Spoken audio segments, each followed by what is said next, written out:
I am Benga Odunton.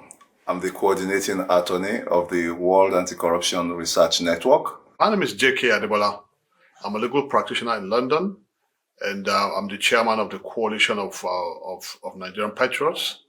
My name is Ali Alababatunde. I'm the founder and the CEO of Grassroots Mobilization for Good Governance, a charity organization based in London, United Kingdom.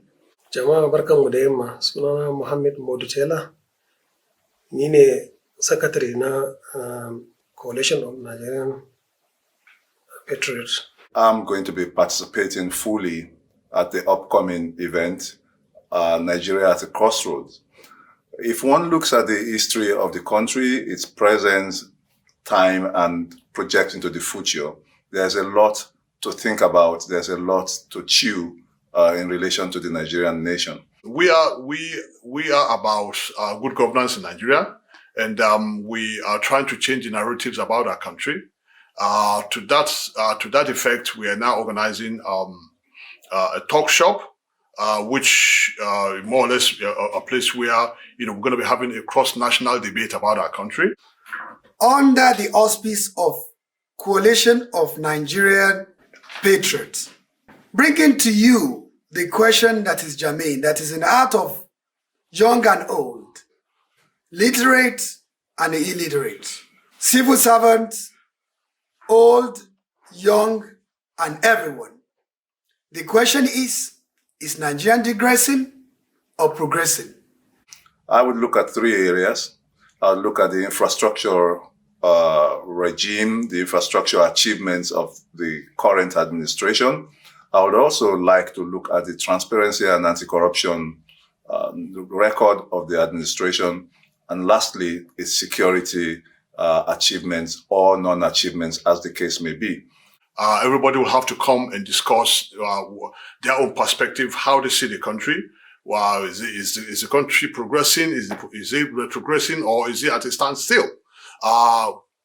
We're creating this forum now for everybody to come and have their say, especially given what's been going on in the country in the past couple of years now. So we want to reassess the country and have a heart-to-heart discussion and be able to provide solutions as to how to move the country forward, especially for the coming generation, so that at the end of the day, we'll be able to have a consensus on how we want Nigeria to be governed.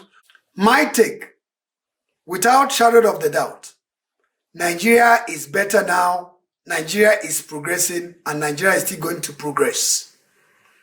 Why did I say this?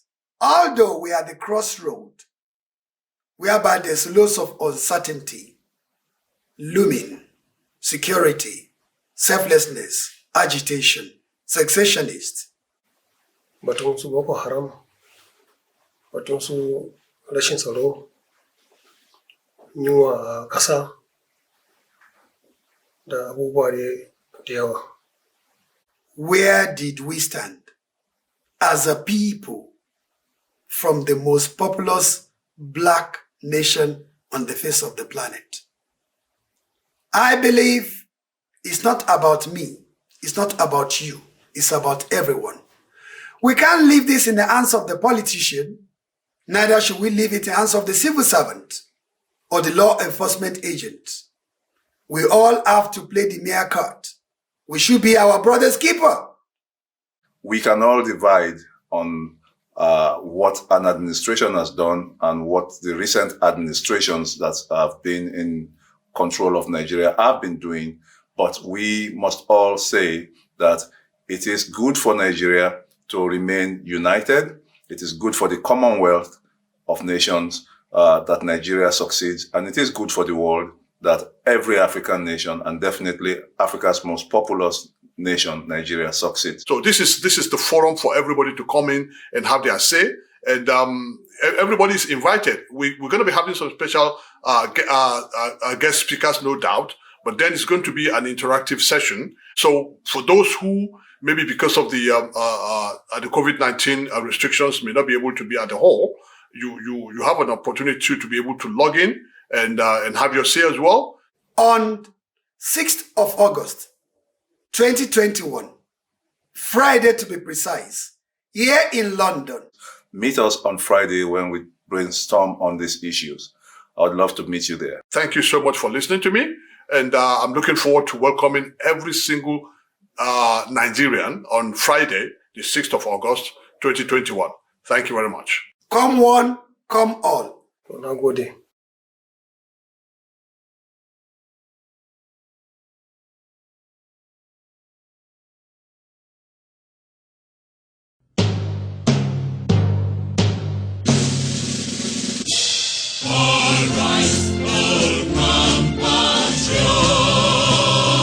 Nigeria's come on men to serve our fatherland with love and strength and faith.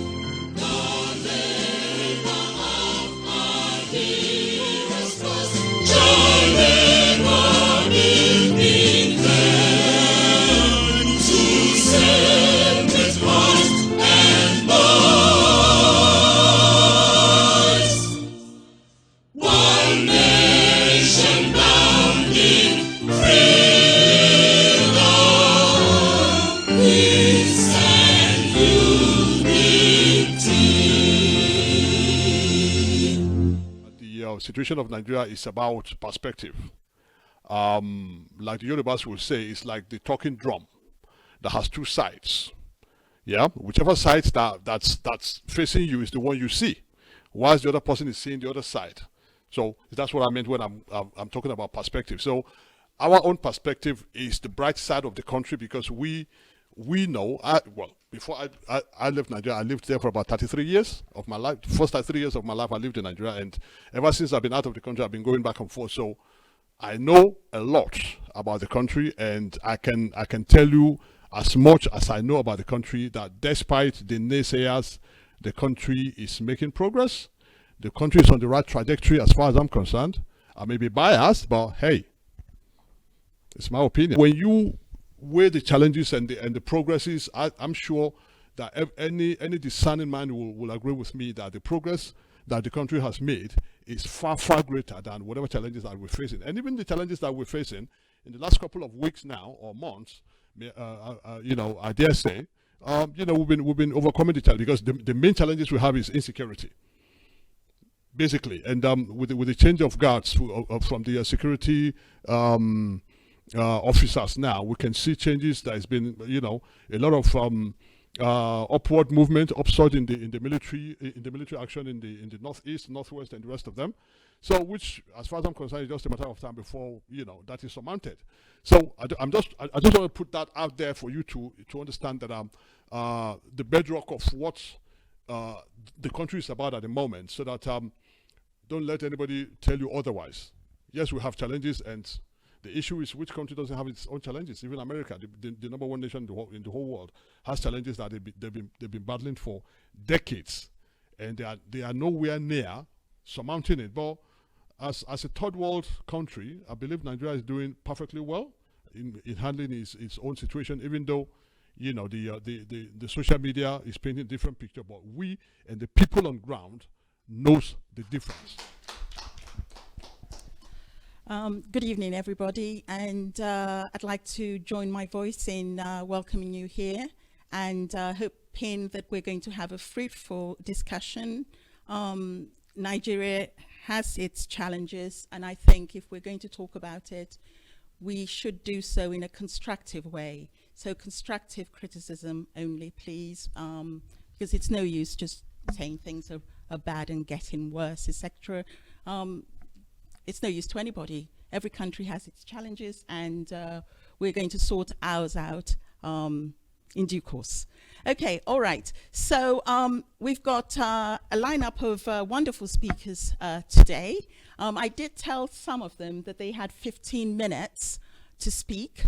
It is now 10 minutes because of the delay that we had. A lot of situations where we have not the distinct difference between public office holder and the country, such to the extent that we have ended up disparaging the system without realizing the implication of this for us. Because for every time we denigrate the country, the passport we carry, or the people that would read such message would not even distinguish between you who is criticizing the system and those that you're criticizing. As far as they are concerned, you are all Nigerians. So the more you say Nigeria is corrupt, or Nigerians are animals, or Nigerians, or the president is, and they see you in that same light.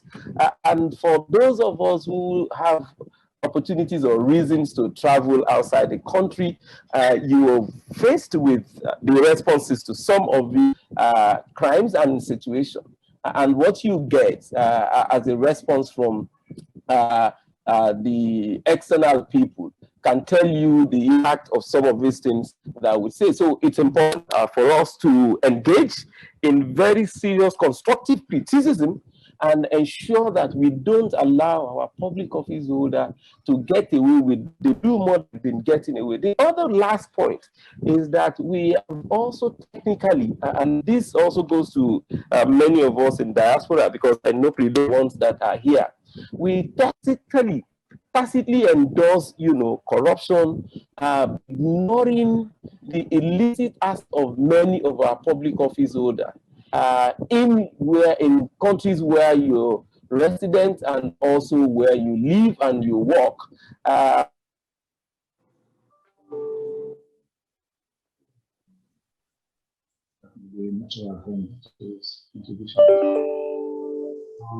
you very much, Mr. Olawale Suraju. Looks like we have some technical hits there, and it seems to. Oh, my name is Augustina. I am an alumni from Kent University. So you mentioned that those that have been exposed to different international standards should bring forth solutions based on those standards and other standards that we have back at home. How can those international solutions be implemented without the necessary infrastructure? Thank you. Thank you very much. What we'll be doing is we'll be collecting all the questions because of time factor. So before we leave, you definitely get an answer to that. Yeah. Thank you very much. Okay. Thank you very much. All right. So we're going to move to our second speaker, who is here in person with us, and that is Professor Zana Mohammed from Anal University of Abuja, and he will be speaking on Nigeria and regional security challenge, prospects, and challenges. So we're looking forward to that. Thank you very much. 10 minutes.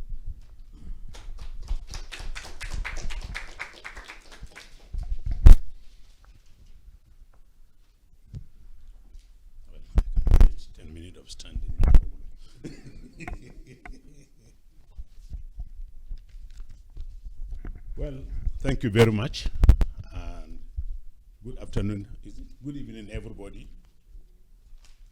What I was asked to talk on is Nigeria and regional security challenges, prospects and challenges.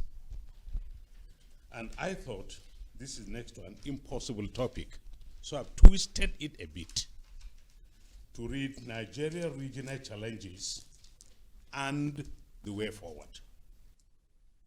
To say that to talk on prospects is next to impossible, but the way forward is definitely doable. So before then, my name is Zana Muhammad.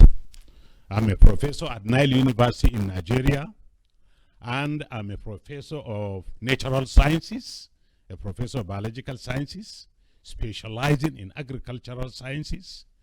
But prior to that, my strengths and my ability to talk on this topic emanates from the work I did for the government of Nigeria at the National Emergency Management Agency. I was among the founding staff, and I worked in that agency for 17 years at the directorate level. So I have interacted with almost who is who that made up the security infrastructure of Nigeria. So I have a fair knowledge of what is happening.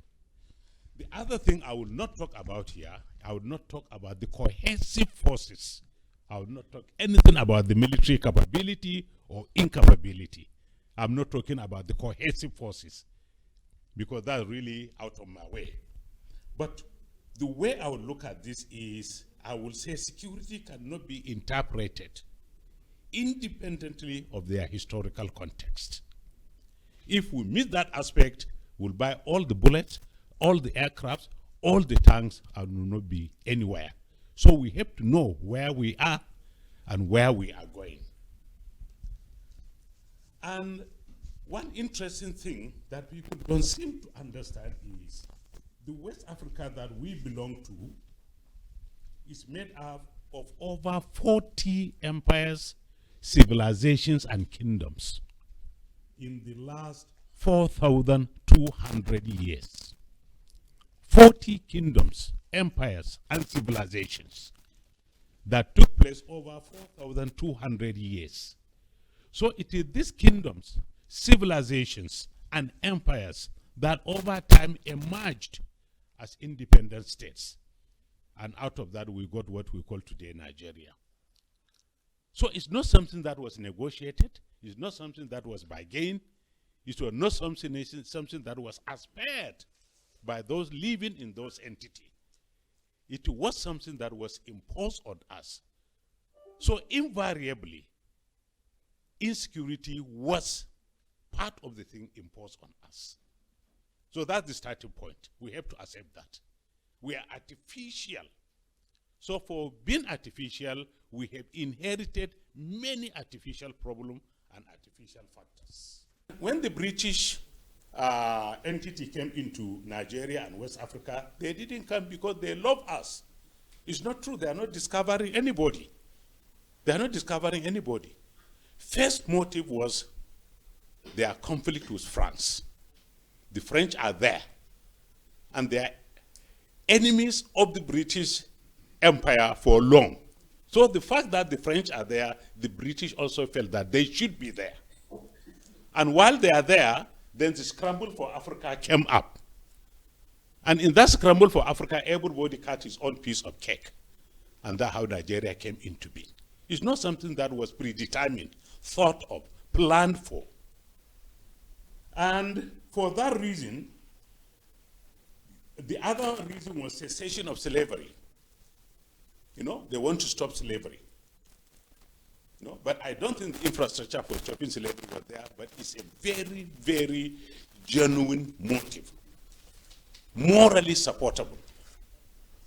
But the most important thing that we all know now is exploitation of resources. Because there's abundant resources. The industries are coming up, population are increasing. Then for them to do that, they have to subjugate the people in that entity called Nigeria. So at initial, the security architecture is neither offensive, neither defensive, neither looking after the interests of the individual in that entity, but to subjugate them so that their resources can be exploited. And second, and thirdly, as a source of cheap labor, the West African citizens were carted in the most horrible condition to go and fight the First World War and the Second World War. The war that you don't know what it means to you. You know? So it's a cheap source to form the African Corps. Some of them without shoes. You know, going into very, very difficult environment in short knickers. But there are sources of this kind of labor so that they can fight those wars. So after that, if you look at the present today Nigeria, despite all what I have said about how it was formed, from the north it has Niger and Chad. And I don't need to tell, I'm not a soothsayer, and neither anyone of us is a soothsayer, to understand that Niger and Chad is a thoroughly destabilized nations. And they are French. You know, but the French have their own system of permanently leeching onto you as a nation so that they can derive all the benefits that they think they can get out of that country. To the east is Cameroon. What are they? Again, French. To the west is Benin Republic. What are they? They are French. Then if you go to the south, it's Gulf of Guinea, a very treacherous body of water.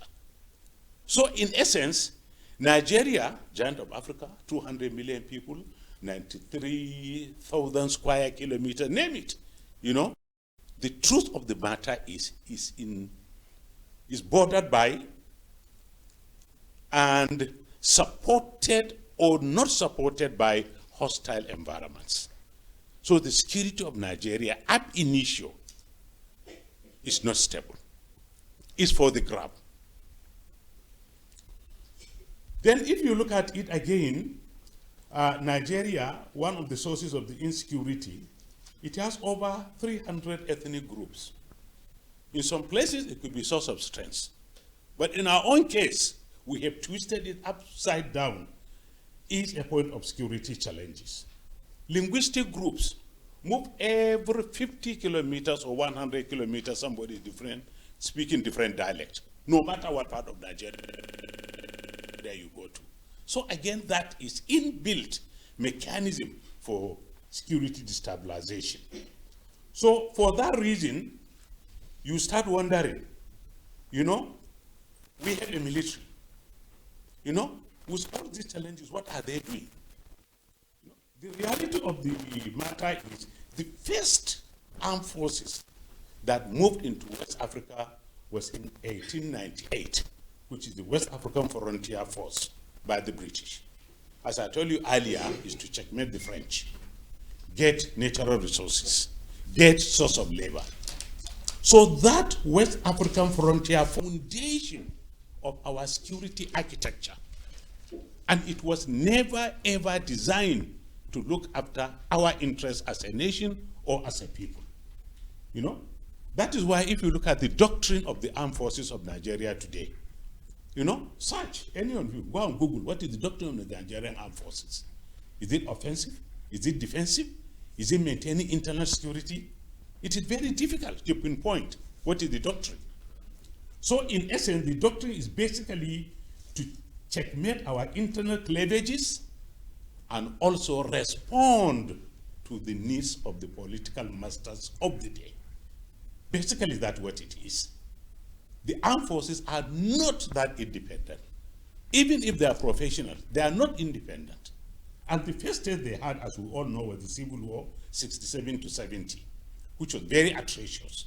We lost millions of lives. You know, in a modern world, that is not possible. You shouldn't lose that number of lives, but it happened. Then we had the border conflicts in 1981 and 1983 with Cameroon and Chad. Did that improve our doctrine? No, it didn't. Then we went into Liberia and Sierra Leone in 1990, 97, and 2003. To do what? To stabilize those countries. At the cost of whom? At the cost of Nigerians. That money spent in those interventions, if we had saved them, probably we could have been a different nation today. It was one of the most expensive operations. As if that is not enough, we moved into Darfur in 2004. We moved into Mali in 2013. You know, in all those things, what is the direct security interest of Nigeria? None. But it has a direct interest of the British, the Germans, the Western nations, and the United States of America. The international policemen were interested, you know, and they didn't subsidize us. We took our money and went into those operations, you know. So yes, we are good in external stabilization of other countries. But it's different when you come to internal security and guerrillas surrounding your country. They are two different things. Despite all the sacrifices we made to the world, right now, we cannot buy a decent armament from anywhere in the world. Why? We have a bad human rights record. That is the only excuse, which cannot be quantified, which cannot be proven. You know, but some riff-raff researchers, NGOs, whatever you call them, have coupled up some figures, and they are dropping it in all the Western nations, parliaments and government buildings. This is what's happening in Nigeria. Like the chairman said, if you go to Nigeria, that is not the truth. How do you allow somebody kitted with a bomb to enter a market? What do you do with such a person? You allow him to bomb the market, or you neutralize the person? Is that human rights abuse? That's not human rights abuse to me. If you allow the person, he will kill thousands of people. You have to neutralize that person. You know? Wow. So, this much being said, let's look at the insecurity challenges. What are they? You know, I'll not go into all of them, but I'll try as much as I can in 2 minutes. One is bad governance. We all know that.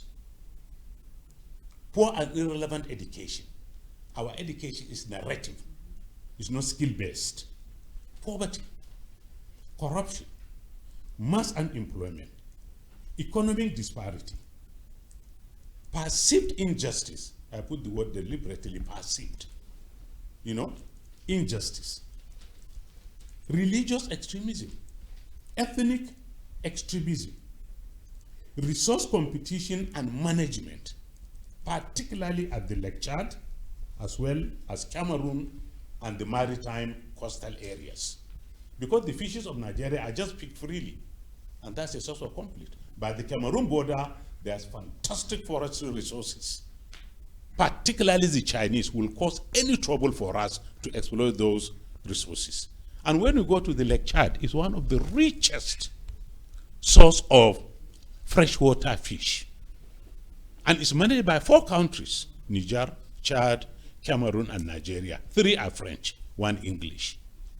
So that's a problem. Then, further, there's a lot. I think West Africa had the largest number of cattle, more than East Africa, more than South Africa. They need fodder. So how do they get this fodder? No. Then militarization of the society. The society is highly militarized. Sometimes either civilian JTF, sometimes vigilante, sometimes ethnic groups, but they're heavily militarized. It is reckoned that there are over 20 million light arms roaming about in Nigeria. You can buy it like a bottle of Coke. External influences, you know, of which we have very little control. Misinformation. Somebody talk about social media here. Does not reflect the reality. I personally go to social media as amusement. Sometimes I laugh. I share it with very serious-minded people, and they get back to me and say, do I believe this? But, you know, and then lastly, massive internally displaced people. Where would these kids go to? 40 times 7, those good in mathematics, that's in a week. You know, multiply that by 30, by 366. Every day in the camp, there's naming ceremony. Can I stop or continue? 20 minutes you've had. Oh. So the prospects, what are the prospects? We have to increase bilateral and economic cooperation so that each neighboring nation will have a stake.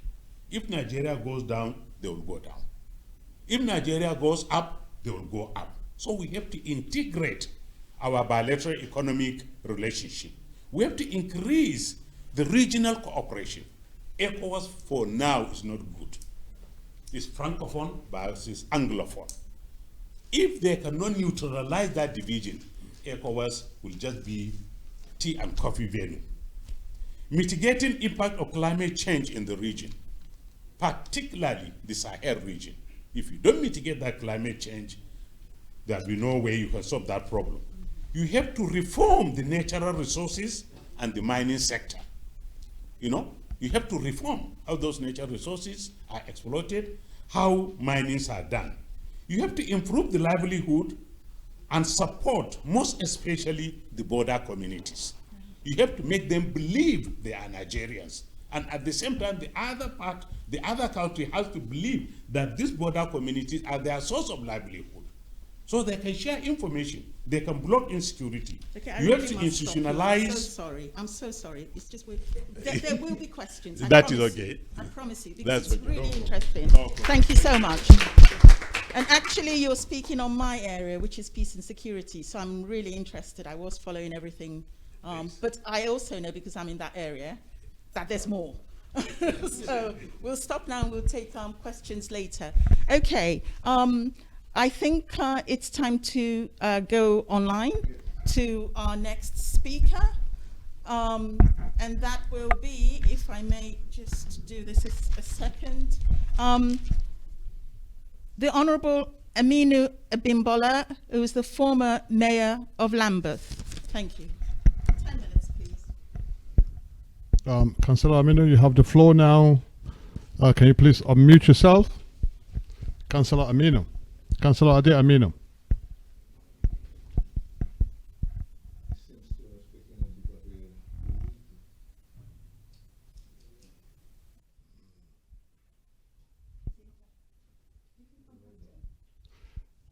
Okay, I guess we'll probably come back to him again. Yeah, thank you.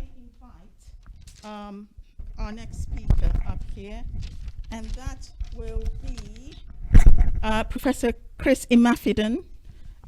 Told, are you not ready? Not quite ready. Okay, all right. Let me see if we've got someone. Can we play the message from? That would be fantastic. Yes, that would be fantastic. We have a recorded message for you. Thank you. Can I introduce the Nikhil here? Do you have? Let me say one or two things about him. Yeah, thank you very much. Both those who are here and those who are watching. We got a message of a goodwill message from Nick Ildiad. Nick Ildiad is an Englishman who is Nigerian at heart. He goes to Nigeria quite frequently, mostly on anti-corruption, development of capacity of the EFCC, the ICPC, and the Code of Conduct Bureau. He is a friend of the house, believes passionately in Africa and in Nigeria, and he would have loved to be here today, but he has urgent family matters holding him right as we speak. Hence, he decided to send his own message. It's short. We wouldn't have any problems having to stop him because his message is timed and we will just play it as a video. So, Nick Ildiad of Corner House. Corner House is a UK, I would say, NGO, because they do more than just corruption. They do environmental issues and so on and so forth. Thank you. Thank you.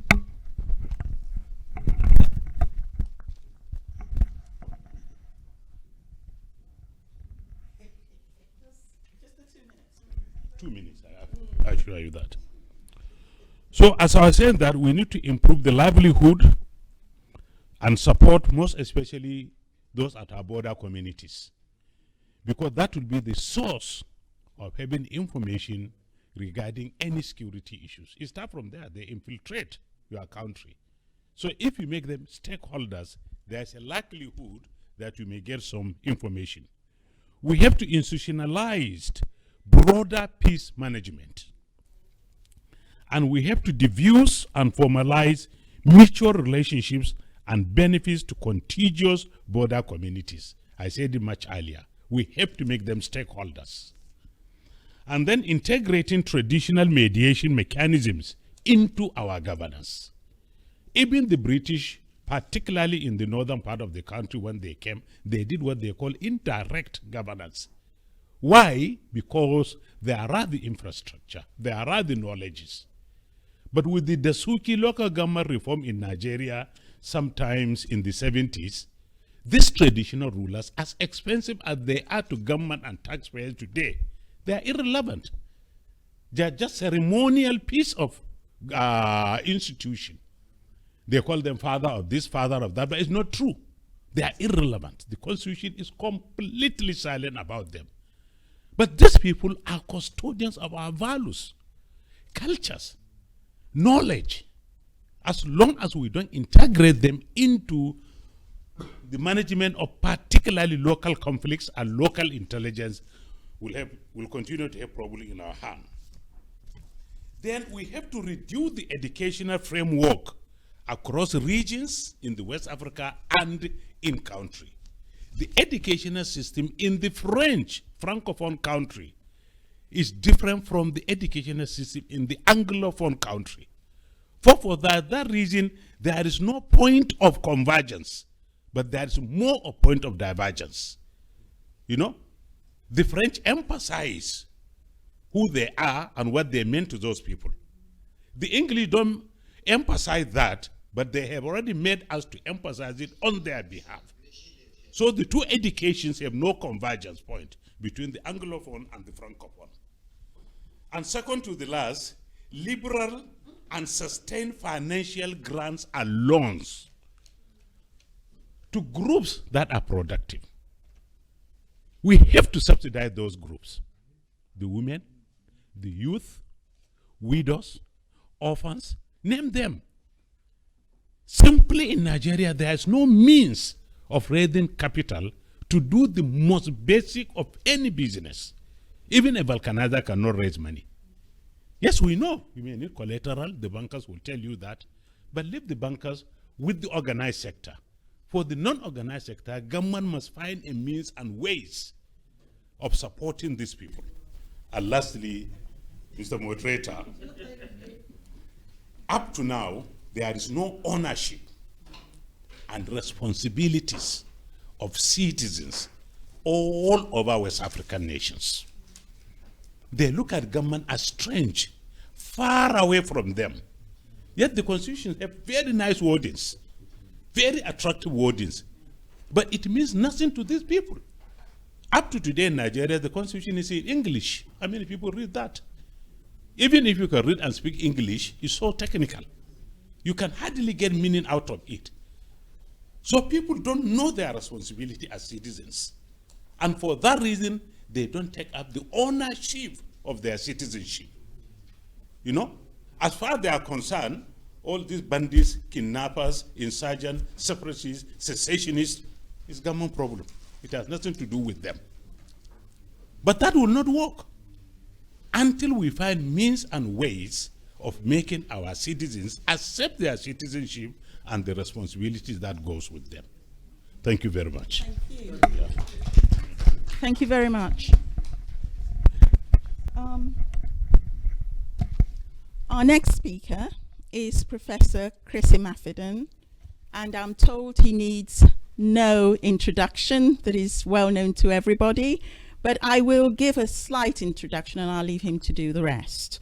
So, Professor Imafidon, I've chosen today to highlight your work as chair of the Excellence in Education Programme, a UK-based charity, and I see you're in your formal robes. We're honoured. And thank you. And you have 10 minutes. Thank you very much. Thank you. Thank you. Absolutely. Thank you. Thank you. Thank you very much. It gives me great joy and pleasure to be able to address this august occasion. Nothing excites me like Africa. No matter how long you've been away, no matter how much you've climbed, it's impossible for you to cut yourself from your umbilical cord. And what is more, the only reason I'm able to stand before you today is because of an African woman. My grandmother made whatever accomplishments I've made. She made it possible because when I went to school at the age of 5, I was told by my teachers that I was autistic, which meant I was disabled, which meant I couldn't learn. And when I got home, I told my mother, guess what? My teacher said, I'm autistic. It means I can't learn. And my mother would do what every sensible mother would do. She called for reinforcement from her own mother. So my grandmother matched down. What the teacher didn't know was that I had a senior brother who died at the age of 2. And then came another brother who died at the age of 18 months. So when I survived up to the age of 5 and went to school, who is that teacher that will tell my grandmother that the one that survived will not amount to anything? So she essentially became my teacher. And she told me at home that, you see, what those things they said you didn't get right the first time, it's natural. Because if you can remember when you took your first step, you fell, but you got up. And then you fell and you got up until you started to walk. My grandmother told me that's what education is all about. Is ability to explore, experiment, and overcome. Education is not about sitting in one room and getting a bundle of knowledge pumped into you. And it's very sad because my other friends that were told that were autistic, they believed the piece of paper that the school gave them and literally dropped out of school. But my grandmother, you're wasting your time. She can jumpstart a jumbo jet. You know jumbo jets? If it doesn't start, she can jumpstart it. That's how convinced she was about anybody that has so-called educational difficulties. So whatever I have accomplished today is down to a true Nigerian. And the seed can never, ever forget the tree. And the tree can never forget the seed. So no matter how many, thank you very much, no matter how many prizes I win, no matter how many times the Guinness Book of Records lists my name, it's still down to one woman that didn't believe in what any other person believed and redesigned our own curriculum for learning and made sure that, hey, there's a genius in you. We have to wake up that genius. Until we wake up that genius, we're not going to let go. So it brings me to the issue we are looking at today, the technicalities and the legalities of transparency and anti-corruption. Because this knowledge that my grandmother handed me, the biggest thing, became too big for a piece of paper. And in 1970, I don't know whether you are a Jehovah's Witness here, the Jehovah's Witnesses told us that the world was going to end in 1970. And some people mocked them, and some people believed them. The sad thing that they didn't believe it. But it is true, because in 1970, the world as we knew it ended. It was in 1969, they experimented with what is called the APRANET, a piece of electronic device sitting at the University of Stanford in California, was able to send one packet to another university, Utah, and was able to send another packet to UCLA. That was what became the backbone of what we call the internet today. And that has changed everything. So if you do not believe that the internet is real, there's something that you're drinking that is very strong. And we need to wake you up from it. So most of the things we've achieved, and we're just looking at it, if you can, about the slide, please. These are, if you want to know more about who I am, what I've done, you can Google it, and you can get that as much as you like on Google. But look at this young man standing next to me. He was told exactly the same thing in school as I was told. And he met me and said, I've heard you in newspapers, and I've read you, and I heard you're very good at making bad children learn better in school. I said, are you sure? I said, yes. I said, can you mentor me? I said, are you sure? And I interacted with him, showed him a formula, an algorithm. And we forgot it. We discussed and I left it. Ladies and gentlemen, at the age of 17, I don't want you to believe what I'm saying. I want you to take a photograph of this particular slide. I want you to look at that URL. At the age of 17, he wrote one app. That app sold for $30 million. So when you talk about Nigerian resources and focus on what is beneath our feet, you are mistaken. Nigeria has better than oil. Nigeria has better than gold. Nigeria has brain cells in our children. And we got to tell them that story and prove it to them. Because that's him. His father and mother have worked for over 20 years. They haven't received $1 million. And he got $30 million at the age of 17. At 17, I asked for pocket money from my parents. At 17, he's giving pocket money to his own parent. If you'd like to advance the slide, please. You might say, oh, why am I talking about this? Data is not just the new oil. Data surpasses the oil that we have. If we take this out, transparency will come up immediately in Nigeria. And I'm going to prove it to you. Because I had a discussion, that's Bloomberg, the gentleman at the bottom here. His name is Michael Bloomberg. I need you to write it down. We had a dinner at the second time here in London. And after the dinner, I was asking him, he asked me, what do I do? I told him, they asked me, what do you do? What is really core business? What he told me made me shake my head, and I couldn't sleep that night. He's in the data business. Bloomberg does not bring new information. He takes information from the BBC and from anybody, he puts it in context. He became a multi-billionaire. He doesn't have an oil well. He doesn't need one.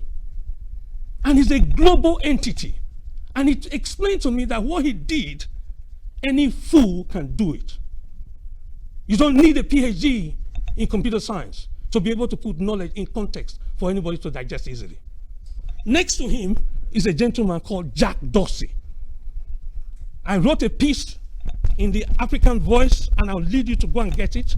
And I hope everybody here gets a copy before you go. Jack Dorsey had a mother and wanted to communicate with his mother. And therefore he played with data.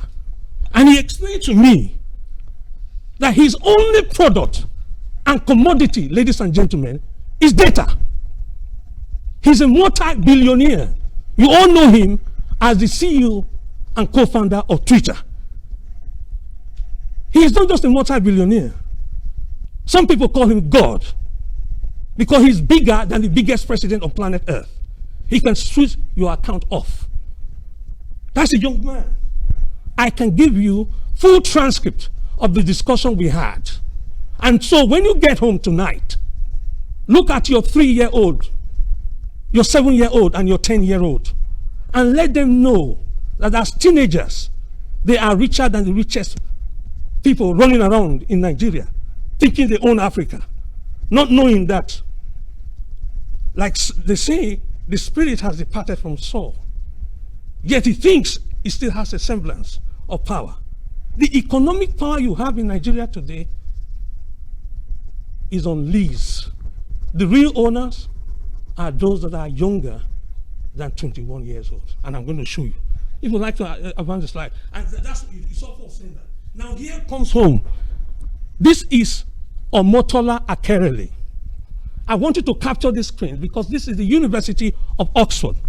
Of all universities on planet Earth, where intellectual sagacity is their main talk.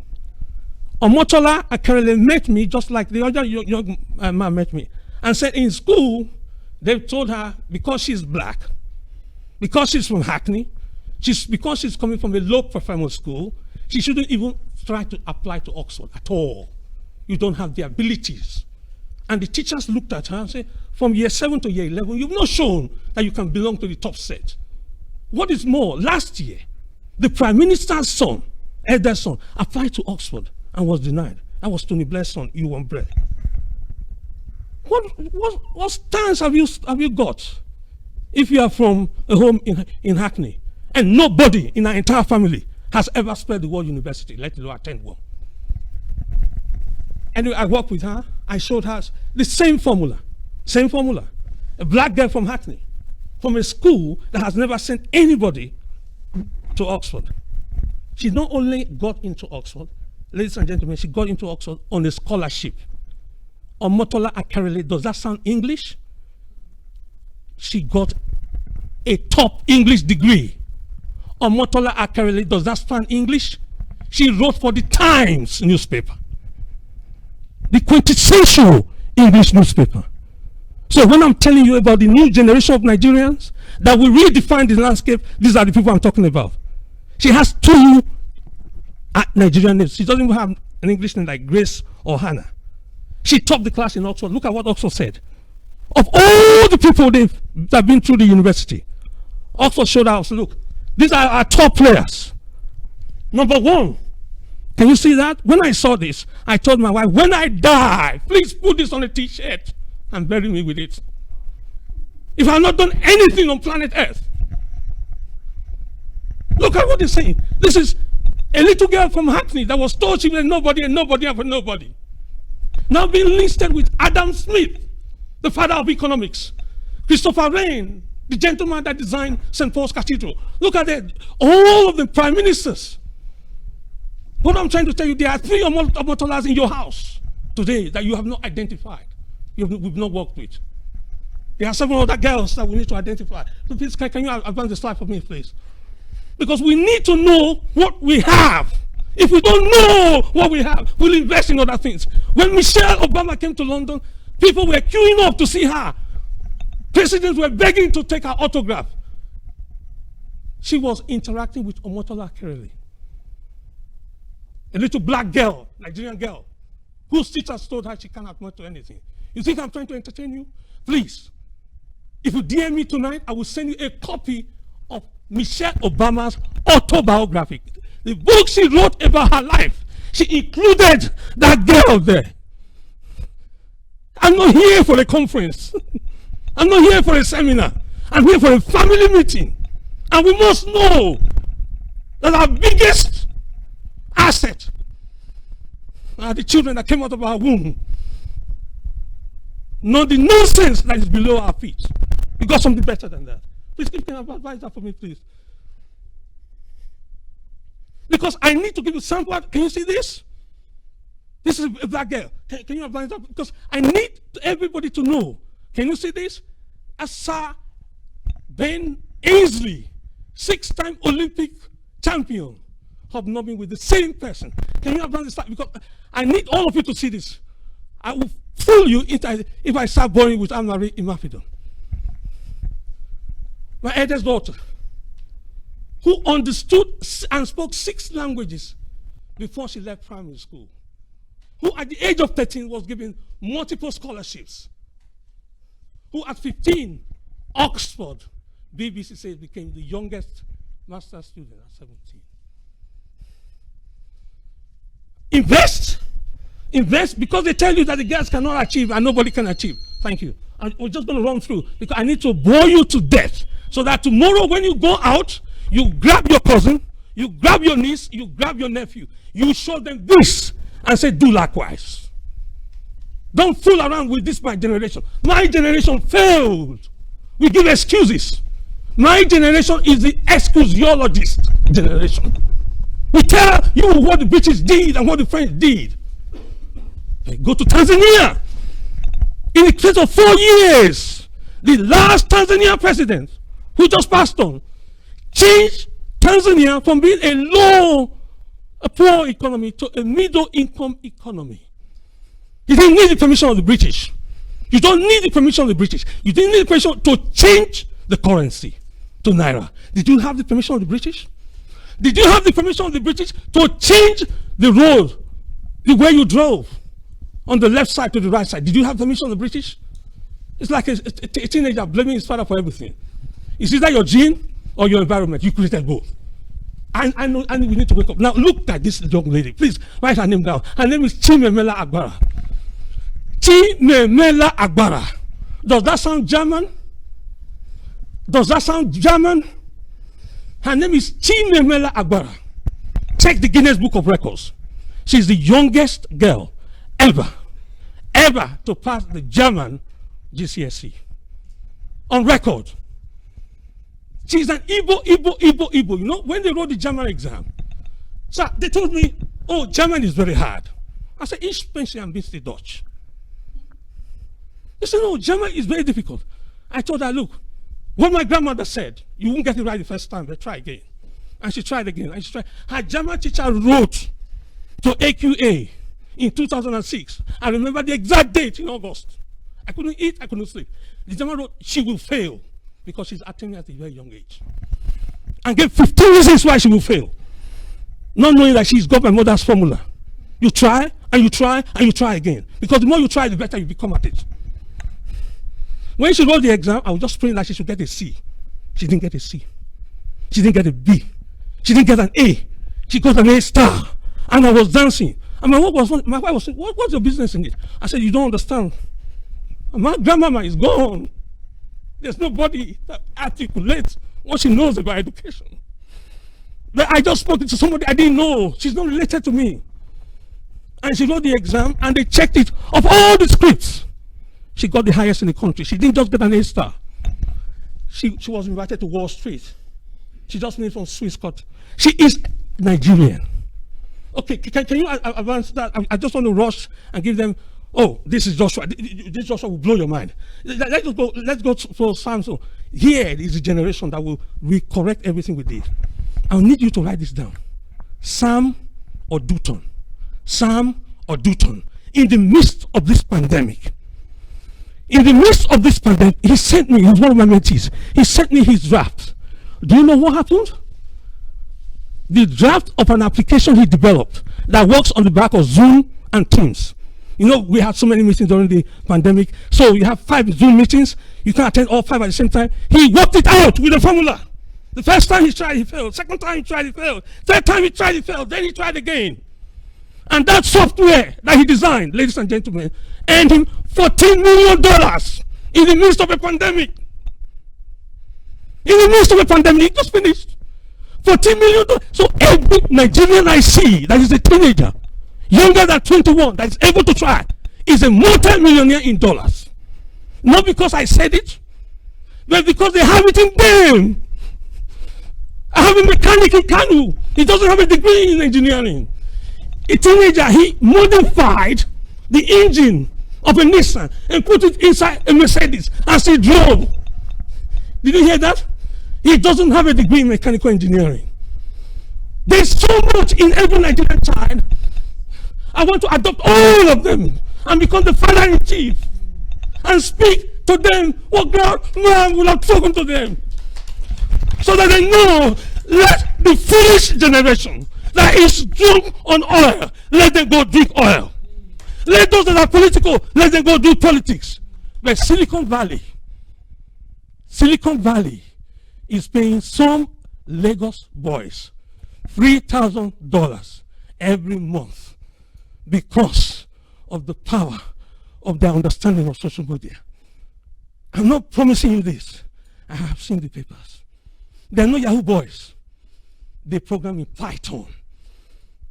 And they go to work every day on their cell phone. They don't even have a laptop. They don't have a computer. The more you make it difficult for the Nigerian boy, the more he finds a way around it. The more you make it difficult for the Nigerian girl, the more he digs around it. Just ignore what anybody is saying or what they is saying about Abuja. You have an A in you. And I need everybody to know that. Because this is the generation that will change this world and make Nigeria, because Nigeria is bigger than Nigeria. Whatever happens in Nigeria happens in Africa. So don't tell me there's somebody called Kanu or Igbo or those individuals are irrelevant. They are name players. They don't have a stake. Do they understand what Africa is? Countries are coming together so that they can do business together. And you're heading in the wrong direction. This hashtag generation will correct. I have so much faith and confidence in the younger ones. I can put on my feet and smile because God gave them the cell phone. The cell phone that you have right now is your weapon of mass destruction. The cell phone you have is your weapon of mass education. The cell phone you have is your weapon of wealth creation. All you need to know is understand that the power of the cell phone you have is 700 times more powerful than the entire computer of NASA that put Apollo 11 on the moon. Can you understand? To whom much is given, much is expected. I thank you. Thank you. That was so... Wow. Thank you so much. That was so inspirational. And I took everything on board there. I'm practicing a little bit in my teaching, in my lecturing, of what your grandmother and your mother were talking. We call it active learning these days. And it's very much encouraged. And my students certainly benefit from it. It means putting into practice rather than just reading, because it goes in a little bit deeper and stays there. You don't lose that. Deep learning. Okay, so thank you so much. That was so inspirational, and I hope you don't mind. But I tweeted that you were giving us great inspiration in this room. So thank you. Thank you. All right, okay. So our people are our greatest wealth, without a doubt. And yet we treat our people quite poorly. So that's the takeaway I'd like you all to think on as we move on through this evening. So the next one, okay.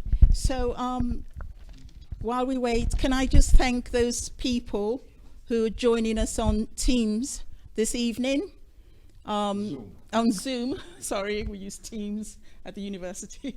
On Zoom this evening. I know we appreciate you being here with us and staying with us, and I know it's never easy being at that end of the screen and not being able to share in person as we are.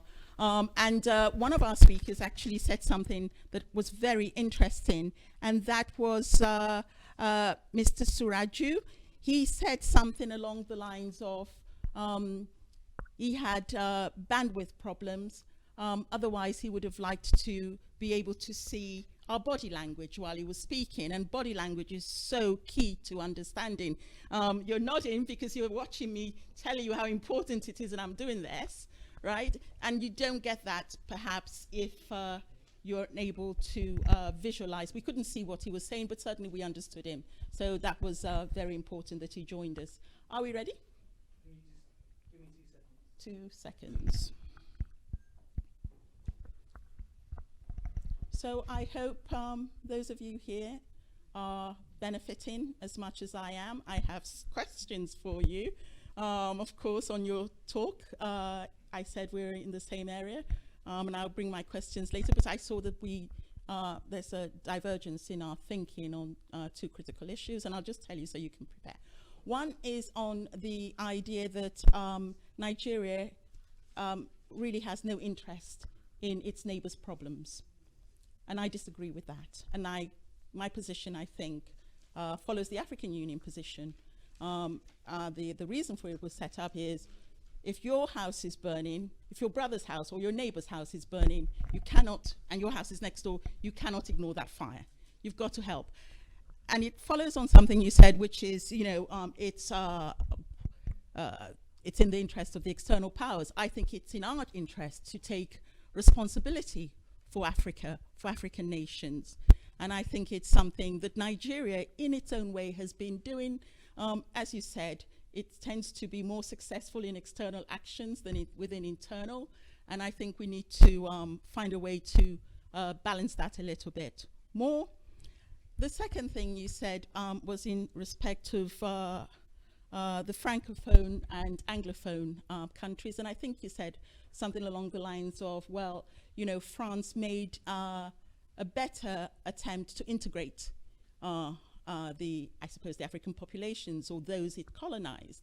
And I just wonder if that's quite right, because we see that France is amongst those countries that has great problems with those it did colonize previously, in particular in Northern Africa. And so we've seen the rise of extremism from the children and the grandchildren of those that were colonized. I'm talking of Algeria, for instance. So those were our 2 points of disagreement. But in terms of your list of the problems that we have to focus on, I totally agree with you. All those things I was doing, tick, tick, tick, tick, tick. Yes, absolutely. And so I do agree with you that we do need to sort our own house out better first before we start interfering and telling people how to live their own lives externally. That's true, but every country does that. Every country prefers, it's like every household. You'd rather talk about what your neighbor's doing wrong than what's wrong in your own household. It's easier. I have not discussed with him, but I believe when he mentions the integration, the French is more for exploitation. Oh, yes. Yes. Oh, you agree with that? It's more for exploitation. Absolutely, that's what I'm saying. Yeah. I'm saying that the descendants yes. Of those who were colonized don't appreciate it. They don't like that yes. integration. They think it as being oppressive. Even now, as we are talking here, they are exploiting their colonies more than anybody. Yes. Thank you. Thank you. I agree. I'm scared to give you the microphone. Don't. I think when you say a neighbor, I prefer to have a definition what is a neighbor to me. I don't want to go to Sierra Leone or Liberia, where I have been and I have seen what is there. I'm more comfortable being in Niger, Chad, Cameroon, Benin. I'm more comfortable there because that is my immediate backyard and it has direct relevance on me what happened there. In Sierra Leone and Liberia, it gives me time to prepare because I don't have infinite resources. I have limited resources, you know. So for those countries, I will have enough time to prepare. However, for my immediate neighborhood, I don't have time to prepare. So that is why my concern is, like for example, recently Nigeria finally completed a road from Calabar right into Cameroon. Fantastic first-class road. It took us 19 years with the support of African Development Bank. But the road now is complete and is being used. You know, and that road, the mileage it will bring us in goodwill is more than our own diplomat who is sitting in Douala. Then look at the coastal gas pipeline and the road that Nigeria is proposing from the coast down up to, I think, Sierra Leone. There'll be gas, there'll be highway. Those things will give us mileage more than all our diplomats combined because people see it, feel it, touch it. Then if you take what this government is doing to link up Nigeria to Maradi by rail, if you know the volume of trade between these two countries, you know, and how they rely on us, but finding our situation being untenable, now they go round us to go to the ports in other West African countries to bring in their goods and services, to the extent that we have very little influence on them because we are not trading. But if we take that railway, all their goods will go to Lagos, Calabar, or Port Harcourt, and then we'll move interland. No bandit, no herdsman, no separatist will stop the rail. And we'll have influence on them. Chad and Cameroon took their pipeline elsewhere, not through Nigeria. We lost on royalty. So if we had invested in these people rather than, I agree we can help Sierra Leone. We can help Liberia. But to what extent? We have to, as you said, there should be a balance. If we had managed these neighbors very well, most of the challenges we are having today, be it economic or security, it would have been moderated. We could be an influence. I don't know whether you've ever been to a ECOWAS meeting. You know? If you go to a ECOWAS meeting, you realize that we are the cow just produce the milk. Go to ECOWAS Secretariat in Abuja, take the statistics of who is there. You know? Then coming to the French are extremely clever. The policy they have in Algeria is not what they have in Cote d'Ivoire. The policy they have in Niger is not what they have in Chad. Their policies over time has been customized. You know, the assimilado processing has been customized. Go to Sierra Leone, go to Senegal. They manage the airport. They manage all the utilities. Go to Chad, it's not like that. Go to Algeria, it's not like that. Go to Niger, it's not like that. You know, go to Mali, it's not like that. So they are very clever. They look at area where they can exploit more, you know, and try to work on that. They call it partnership. Look at the currency they are floating. When CFA couldn't fit into the ECOWAS scheme of things, they brought out something different, you know, whereby all the Francophone countries deposit their money into the Central Bank of France. And they determine how that currency moves up or down. You know, so the French are different. The English, when they take, they eat, they clean their mouths, and look for the next place they can go to. They are not interested in what you do next. You know, if the English had chosen to do what the French are doing, I am telling you, there will be only 3 countries in the world. You know, in the democratic world: America, England, and France. But the English, probably due to their history or being an island, you know, they restricted themselves. The French are not an island. They know what neighborhood means. No?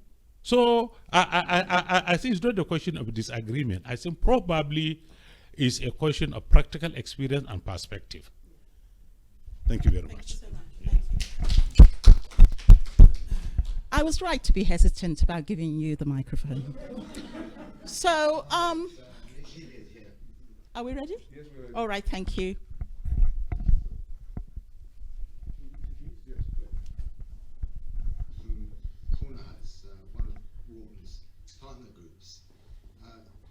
It's really wonderful that this very timely session has been organised at such very, very short notice by WARN to coincide with President Buhari's visit to London. I would have really liked to have been with you in person, or at the very least by Zoom, but unfortunately I've got a prior engagement, so you're going to have to make do, I'm afraid, with this rather shonky video. Because I'd like to send my solidarity and also give a very brief reflection as an anti-corruption campaigner in the UK on the scorecard to date of the Buhari government. I have to say I'm very impressed. Buhari's anti-corruption drive has proved more, much more than just a campaign slogan that was dropped after the election. It's resulted in real, consistent action. I mean, to be sure, Nigeria still has major corruption problems, but the corrupt are under pressure. The sense that nothing could be done has been punctured. Impunity no longer rules the day. The corrupt are being held to account. Billions of naira of corrupt assets have been recovered, and more still could have been recovered with greater assistance from the West, and that's a job for all of us in the UK and elsewhere. Nigeria no longer has cause to hang its head in shame within the anti-corruption community. It's walking the walk, not just talking the talk. And it's winning international recognition for its fight against corruption, not least in the path-breaking programs that is put in place to ensure that recovered funds benefit the most needy. And I'm thinking here of the programs for distributing the released Abacha loot. As for Buhari, well, he has shown himself to be very resolute. His record in resisting pressure to drop charges against Shell and any of the 2 big oil companies and others in the OPL 245 case has been extremely impressive.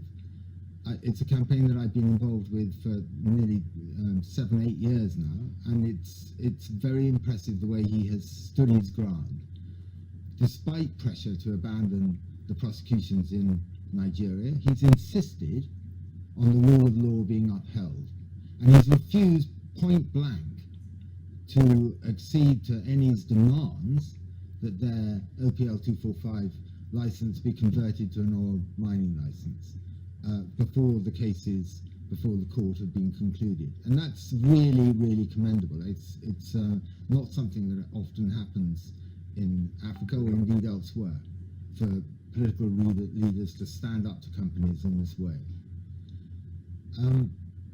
The EFCC has also served Nigeria very well under Buhari's tenure. Under the leadership of Ibrahim Magu, the agency scored numerous high-profile successes. And if there's a blot on Buhari's scorecard, I have to say it was his failure to stand by Magu when the allegations levelled against Margu proved baseless.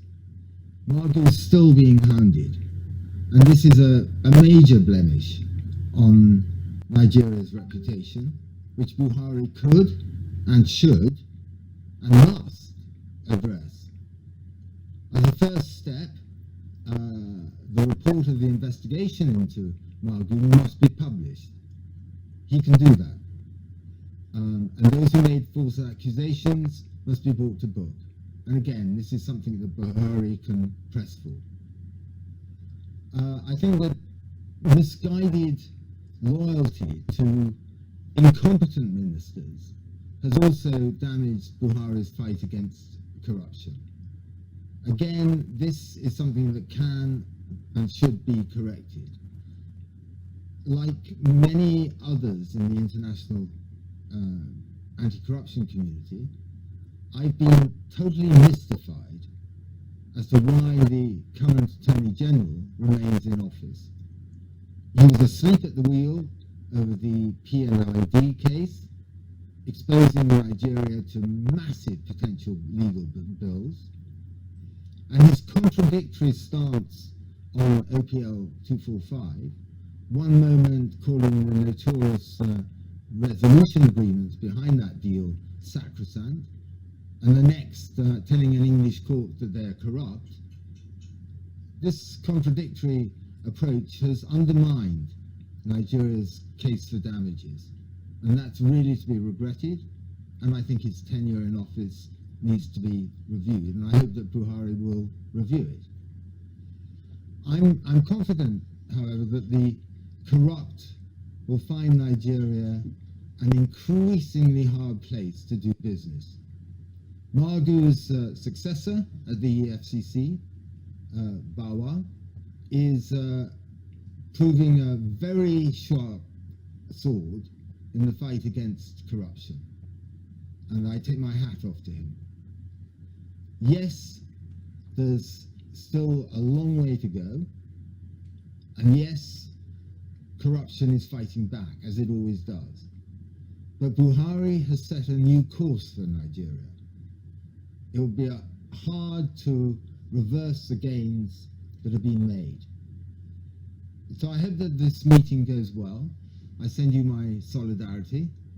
You have my support.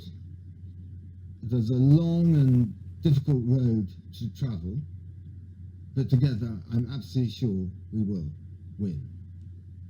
Thank you very much.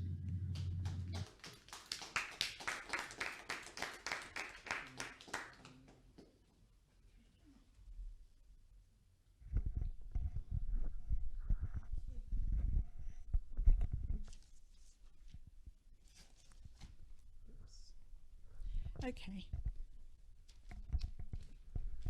That was a forthright message from Nick there. I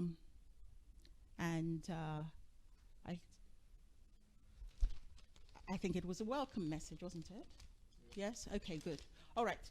Okay, so we're going to our next speaker, who is, and I'm hoping, the Honourable Aminu is now available. No? No?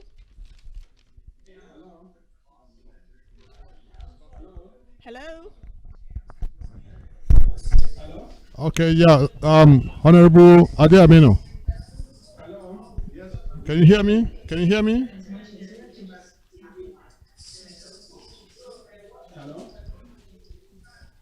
Hello, Honorable. Yeah, Honorable Aminu, can you hear me? Yeah, I can hear you now. Okay, thank you. Welcome back. Yeah, welcome back. Now you have the floor now, and you've got 10 minutes, sir. Starting from now. Okay. All right. Thank you very much, and it's a pleasure to join the honorable panel and members over there as well. Well, my contribution is going to be on corruption in Nigeria.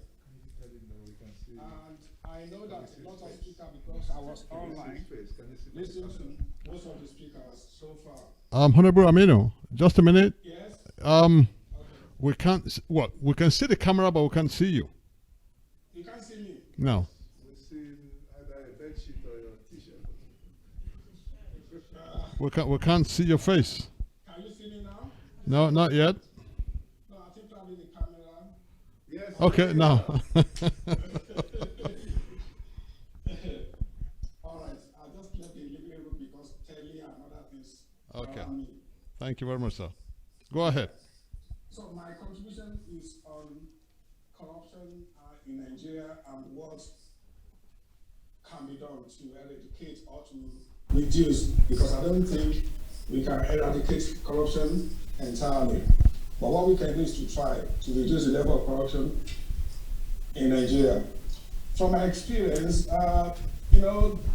everybody blame government, they blame the president for whatever happened. But we as individuals, as citizens, need to look at ourselves in terms of the role we play in encouraging corruption to manifest. Recently, I'm not sure that the information is correct about the Nigerian Olympics. The Puma sponsored them for about 2.something million. At the end of the day, the athletes did not receive any of those funds. So are we going to blame Buhari for that, or the minister, or the civil servant in charge of managing that fund on behalf of Nigerian athletes? So for me, we cannot always blame the leader for everything. We have to look at ourselves, the role we play to make sure that, we reduce the corruption.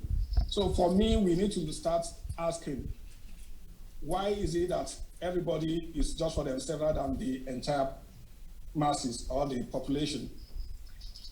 As a politician here, we are there to serve people, not people to serve us. But in Nigeria, people spend their time and money to vote for them. At the end of the day, they are the ones still serving them. So we need to change that when people elect you, they elect you to represent them, they elect you to meet their needs. And I've said on various interviews, even when I was in Nigeria recently, because I just came back this morning, and that is why I'm a bit still tired, is that everybody needs to be accountable to their actions. We don't play money politics here, we serve. And when you're asking someone to come and bring maybe, a few millions or thousands of naira to come and apply for a position either as a Senate or House of Rep or governor or councillor, you name it, then what do you expect when they get there? Of course, they would like to recoup that money back. And how they're going to get it? It's going to be the common cost of every one of us through the taxes and the revenue generated by the country. And the starting point is to change that mindset that if anybody wants to serve in any elective offices, then they don't need to go and mortgage their property, their life, to get the application form to be able to stand if they believe they want to represent people. Other thing I want us to look at is that when the government in their own part fail to deliver, because when you owe people salary, how do you expect them to survive, to live on, to maintain their family? And that is where the corruption starts, because these people, they have to travel to work on a daily basis, they have family, they have the school fees and everything to pay. And if the government is owing them, and I'm sure recently, as I've said, I just came back this morning, I understand in some states, the medical doctors are on strike now. And they are saying, during the pandemic, why are they going on strike? What do you expect them to do when you fail to fulfill your own bargain, part of the bargain, for the doctors, for the teachers, for the civil servants? So if the government doesn't get their acts together, I don't think corruption in Nigeria can go away. So everybody needs to make sure that to do that, we have to pay our civil servants on time, we have to pay them well, even the police officers as well. We have the cases of the Commissioner for Police now under investigation. So are we saying they are not well trained or paid well enough? Why are they engaging in that kind of corruption? And these are the people that we rely on to protect, to obey the rules of law on our behalf. So as I've said, is just to make sure that when we are electing people into offices, we get the right people there, not the people that doesn't know what they are doing. I understand the minister or the NOC for Nigerian Olympic Committee chairperson is an engineer. What does he know about sports? Why can't we get people like Sheikh Brodegba, people who have done well, these ex-footballers and so on, people who have done a lot of sports or representing the country in the past. So these are the people that will have experience in managing the Olympic for us, not people that know nothing or they've never been in the area of sports in their own life. So what we do in Nigeria is to always get people that are not qualified, that doesn't have the experience to manage our affairs. And that is why we get to where we are now. And the same thing goes into corruption as well. Because when the learned person, doctors, teachers, they fail to join politics because they say it's for, riffraff. At the end of the day, I can't be bothered to get involved. So at the end of the day, we get the people that doesn't have a clue of what they are doing. And when they get there, what do they do? The best they can do is just to share money. And then when they start sharing the money, we start complaining that, okay, there's corruption here and there. So we as a citizen, both the politician, elected officials, civil servants, and individual, all of us need to look into ourselves. How do we contribute to the corruption in Nigeria? Is it the way we behave? And so on and so forth. So, my apologies, my voice is still weak. And that is my little contribution. I know they've given me a few minutes anyway to say a few things on this. So, but I'm open to any questions. If there's any question at the end of the session, I'm able to expand on some of the things after. The most important thing is that we are all part of this corruption system in Nigeria. Individually, we have to think of how do we address it, and by changing our act as well. Thank you.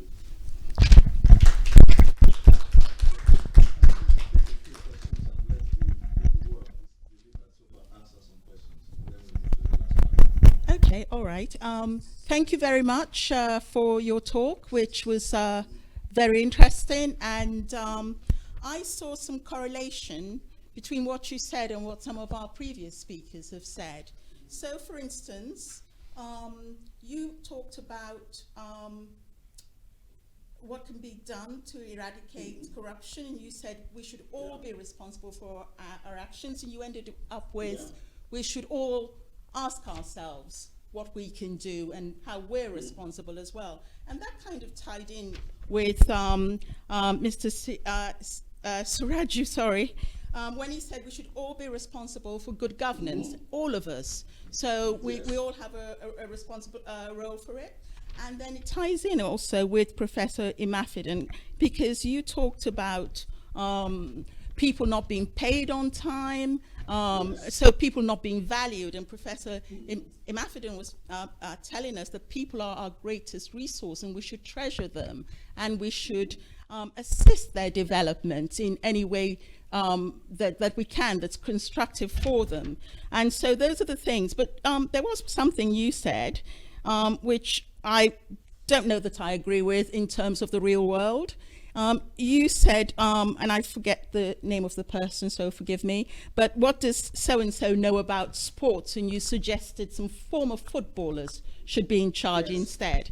Well, we live in the UK here, and our two health ministers, the previous one and the current one, I'm still asking myself what they know about health. I can't see any specialization. I know one is an expert in the financial services, and the current one, and the previous one, I forget what he's an expert in, but certainly not health. So I don't think that's how governments make decisions, but perhaps that's how we would like them to make their decisions, because that might be to our potential benefit in terms of COVID. And when you said that, I have to say to this room something you don't know. And that is that March, April, May, June, July, August, this is the first time in 1 year, 5 months, that I'm in a room with more than one person. So, and this is the first time I've taken the train anywhere, and it's because Benga asked me, right? And I just, we did our PhDs at the same place. We know each other a million years ago at the University of Kent. So I couldn't refuse. So it's a delight to see you all, and I'm really super excited to be around human beings again. I keep taking off my mask and putting it on and taking it off. And I should keep it on, I know. So thank you all, and thank you to our speakers. Yeah, absolutely. About the getting the right people for the right job. You know, in a safe environment where we are in UK, where there's accountability, rule of law, that when a minister or cabinet member does something wrong, they are sanctioned. But in Nigeria, that's not the case. So we cannot say because they appoint people who haven't got a background in education or in health to lead. It's a different ball game in Africa and especially in Nigeria. I mean, as I've said, most of the time when they appoint people, we want that person to lead, to manage people in that area. But if they don't know anything about the area they want to manage, how are they going to succeed? And because there's no accountability, they don't have the experience. I think it's the wrong way. It's like you are putting a round something in a square peg or whatever. So for me, that doesn't work in African environment. And that is the point I'm trying to make there, that if you want to appoint someone that you want them to add value, then you need to get the right people who have at least some idea of what they want to do, how they can manage people, how they can lead organization. But the problem we have in there is that the people there, they don't even know anything. And that is why we have the problem we have with the current Olympic team and other industry organizations where the minister doesn't have a clue about the appointment given to them or how to manage that department.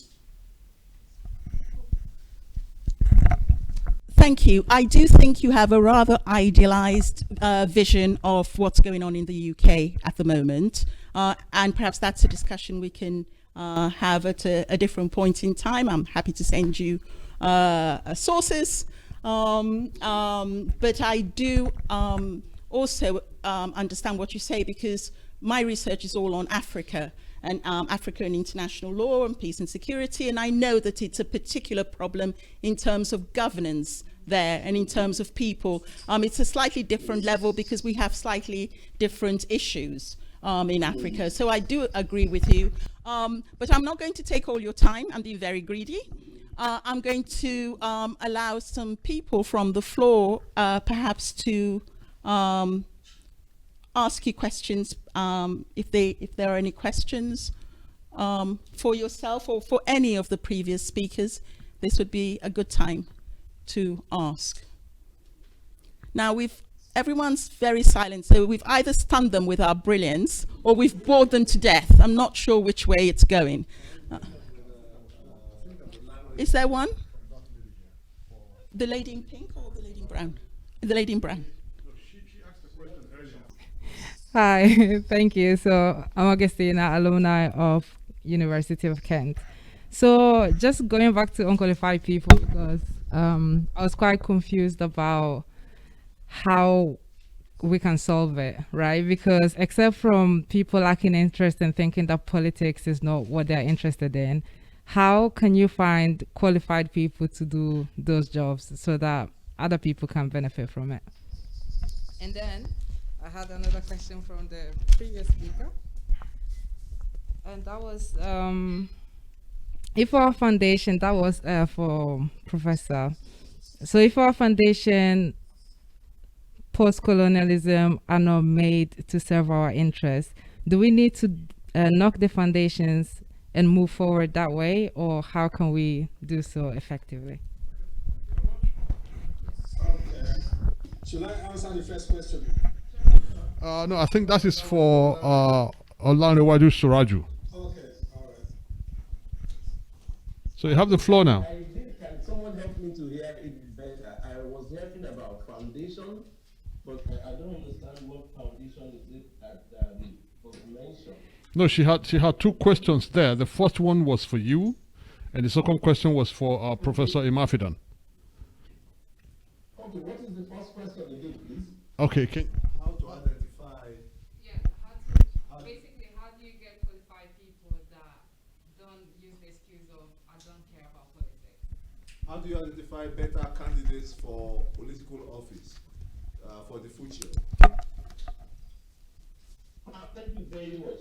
I think the first thing to do in identifying people for office is for us to first set the minimum standard that we want people in office to meet.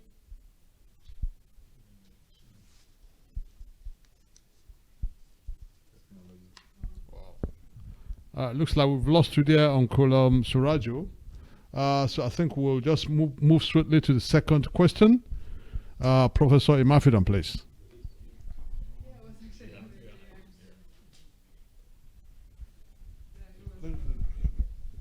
The other prof. Can you hear me now?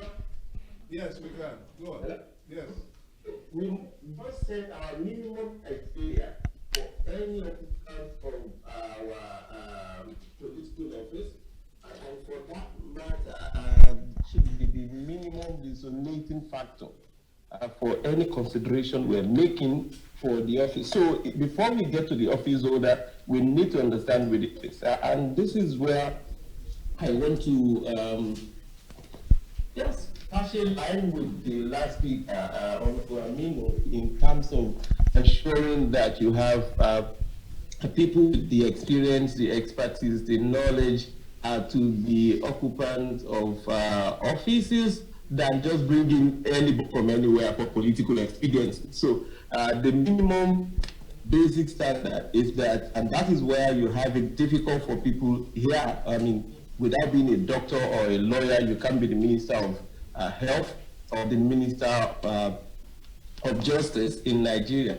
The fact that would also actually negate that to a large extent is to ask, so what has been the performances of those elected or appointed from that profession into the offices? What are the significant achievements? And the answer would be not a really issue for it, but it would have been worse if people who don't even experience a standing or so. For me, the first thing is for us to set the minimum criteria for any occupant of the office. So at that point, it allows us to start sifting from the lots that will be available. The second one is that, like Honorable Aminu said, involvement in politics is not only about casting our votes or joining political parties. The first one is to be a major stakeholder in the process and the third of even their primaries, as simple as primaries of the political parties. Because at the end of the day, if you don't get involved, you are torn between the devil and the deep blue sea. Thank you so very much, sir. Looks like we've lost him again. I think we'll have to proceed straight to Professor Imafidan now.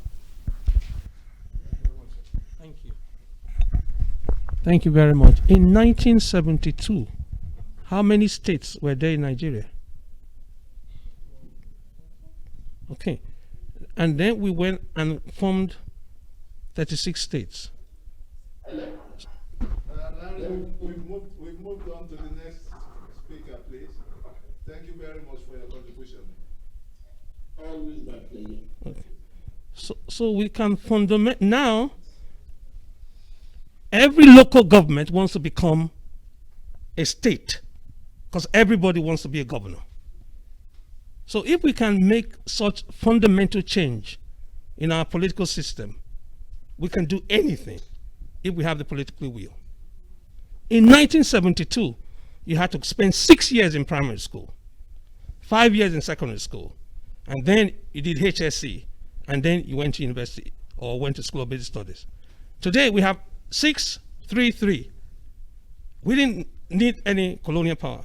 So if we have the will, we can also change the entire curriculum that we deliver that is so antiquated.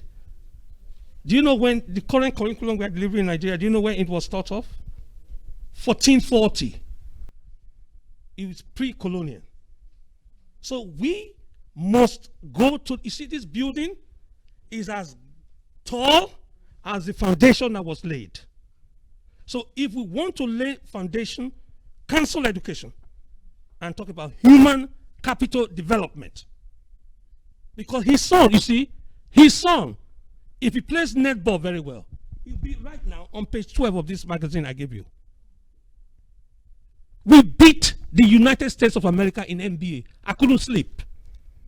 It's never been done before on American soil for another country to come and defeat all-star. All the people that play for the USA basketball team, ladies and gentlemen, were playing in the NBA. They are all-star. The people that played and represented Nigeria were those that were rejected.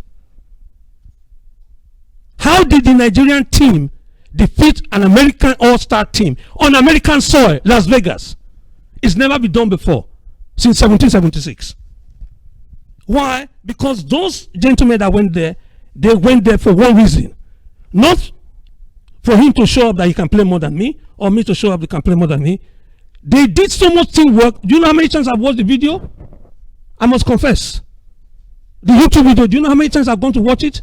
Because it's a modern day sporting miracle for a team that is unrated. We are not number 1 in the world, not number 2 in the world, not number 3 in the world. When we played in the Olympics in London, we were whipped. How can we then defeat the American team? I know why.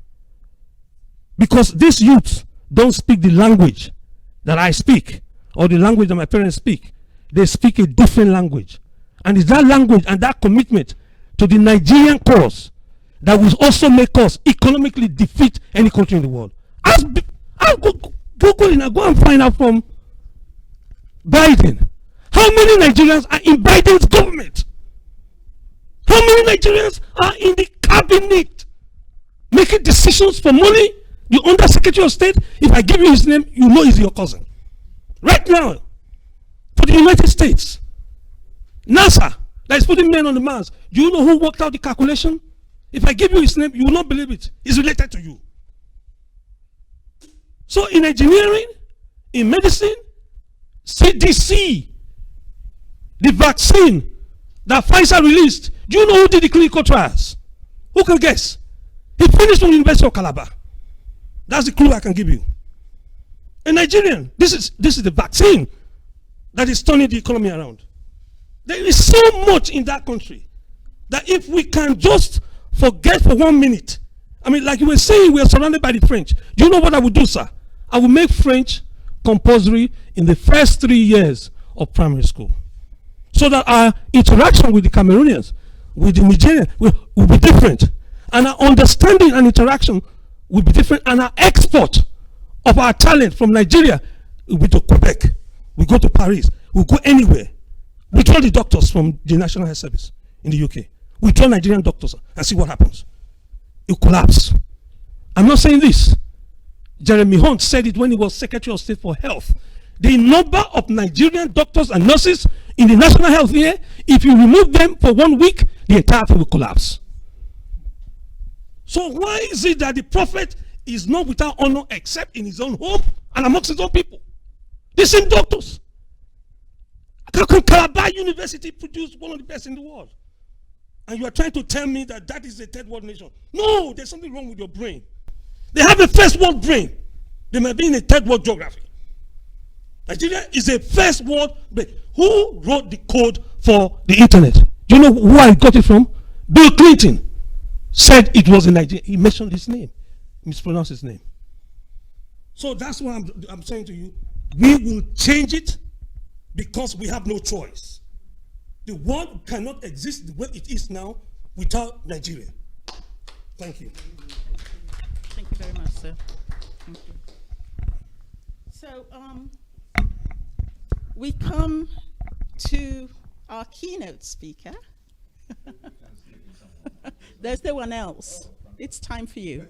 Okay, so our last speaker today is one of the organizers, Dr. Gbenga Oduton, and his talk is entitled Nigeria within the Commonwealth of Nations at Crossroads, Achievements, Prospects and Challenges of Transparency, Infrastructure and Security for Development, which is the exact title of today's seminar. So we're waiting for you, Gbenga. And you two have 10 minutes. Thank you. I'm to keep you entertained. You don't pay me enough. Don't pay me anything. Okay, all right. Jokes, no. What do we think today? I feel like a teacher, so that's just wrong, sorry. I'm just trying to find out what you've most enjoyed today, apart from, of course, meeting new people and being around Nigerians, which is always lovely. I'm going to ask you, because I've been looking at your dress all day, and it's so beautiful. So what have you particularly enjoyed? Could you tell us your name?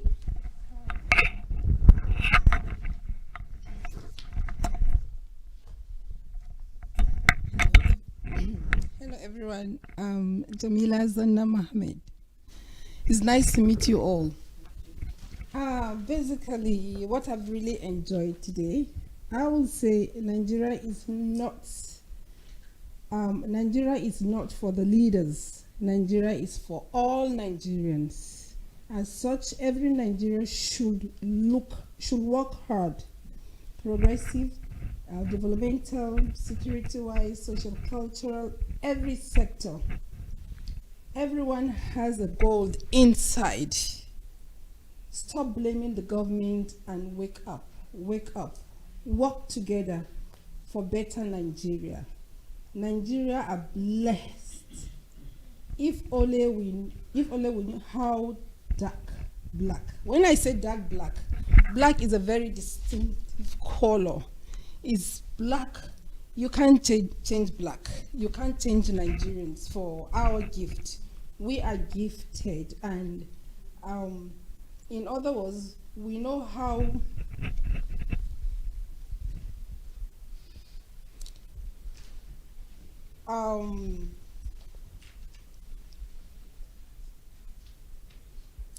so if only we know how, sorry to say, Your writing is bad as mine. well, anyway, I think the key role here, the government or the people, is every enacted law should be implemented amicably. In so doing, the effort of the government might be more appreciated. God bless Nigeria, God bless Nigerians, and God bless our leaders. Thank you so much. I always have something to disagree with everybody. I'm just an awkward person, I suppose. But I do think we all have a responsibility. I don't think we need to let the government go. I think we need to help the government do better. I think it's our job not to be afraid to speak truth to power. And I think we can do that constructively. I write on African leaders and African states because I want things to get better for my people. And I take the position that all Africans are my people. I'm from Nigeria, but you talked about the partition, which we didn't have a say in. And so I don't know if someone now in, I don't know, South Africa was originally a member of my family who got moved and moved and moved. So I treat all Africans as my people, and I want the whole continent to rise up. And Nigeria has been holding a prominent position in African politics, in African militaries, etc. I just would like it to maintain that prestige and to do better. I think we do have problems with the government, but I don't think that we need to, I don't know, beat the government down because we don't know what exactly is going on. We can help each government do better. And one problem that I've found in speaking to some Nigerians, yourselves excluded, is that we tend to break out in ethnic lines or religious lines or some other silly line, instead of all pulling together and trying to get the country better.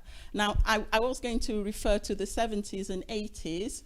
They weren't ideal times, of course. There were problems, but it seemed to me, now I've told you my age roughly, that things were, didn't mean to do that. Things were a little better, a little more cohesive amongst the Nigerians themselves. Okay, we had come out of a civil war, so maybe I'm talking utter rubbish at this moment in time, but there seemed to be some kind of idea that we were all going to pull in the same direction from then on. And it seems to me from everything I'm reading, I haven't been to Nigeria for a few years, so I'm always very hesitant to talk about things I haven't seen in person. But I do read a lot and I do listen to people. And it seems to me that people are talking about breaking up the country. Oh, come on. Yeah? What? Little micro-states? How are you all going to survive? So get over that and let's all pull together and make Nigeria this really big, strong power. Benga, are you ready? Thank you.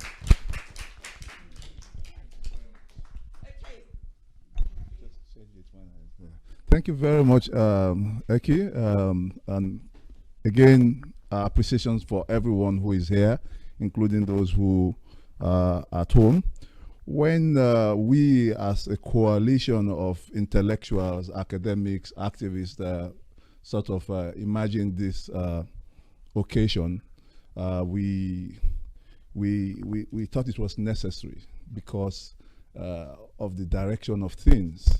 A lot of the commentary on Nigeria recently has been, in a sense, grassroots-led, but on the other hand, very unruly, indisciplined, negative.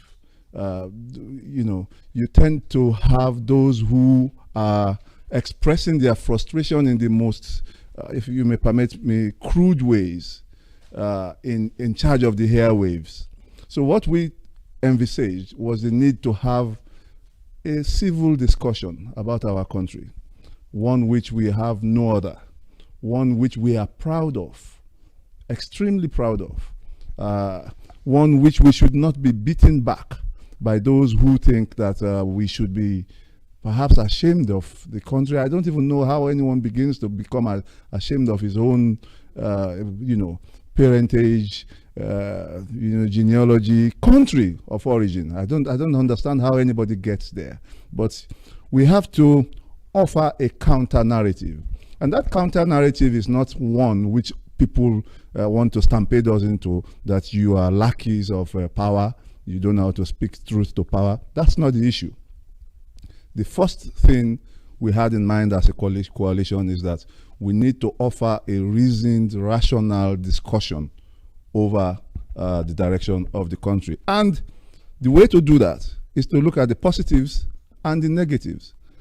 If you go through what goes on, those of us who might be in one way or the other addicted to WhatsApp, sometimes you have entire groups that send only negative news about Nigeria, as though there's nothing positive going on. Is that even possible? Can you conceptualize any situation where human beings where everything is negative? I can't. There's a lot of positives going on, and the annoying thing is that people get to a state where they actually are irritated when you send positive news. They are. They would strike out at you. You would think you are the bad man here.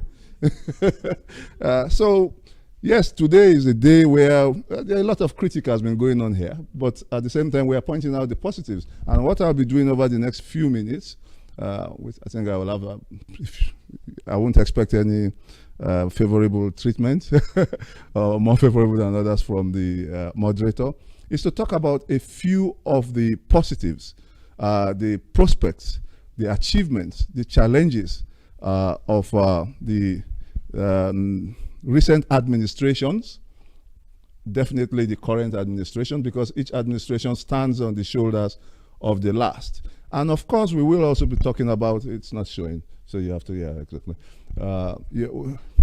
We have to talk a bit about the things that need to be critiqued as well.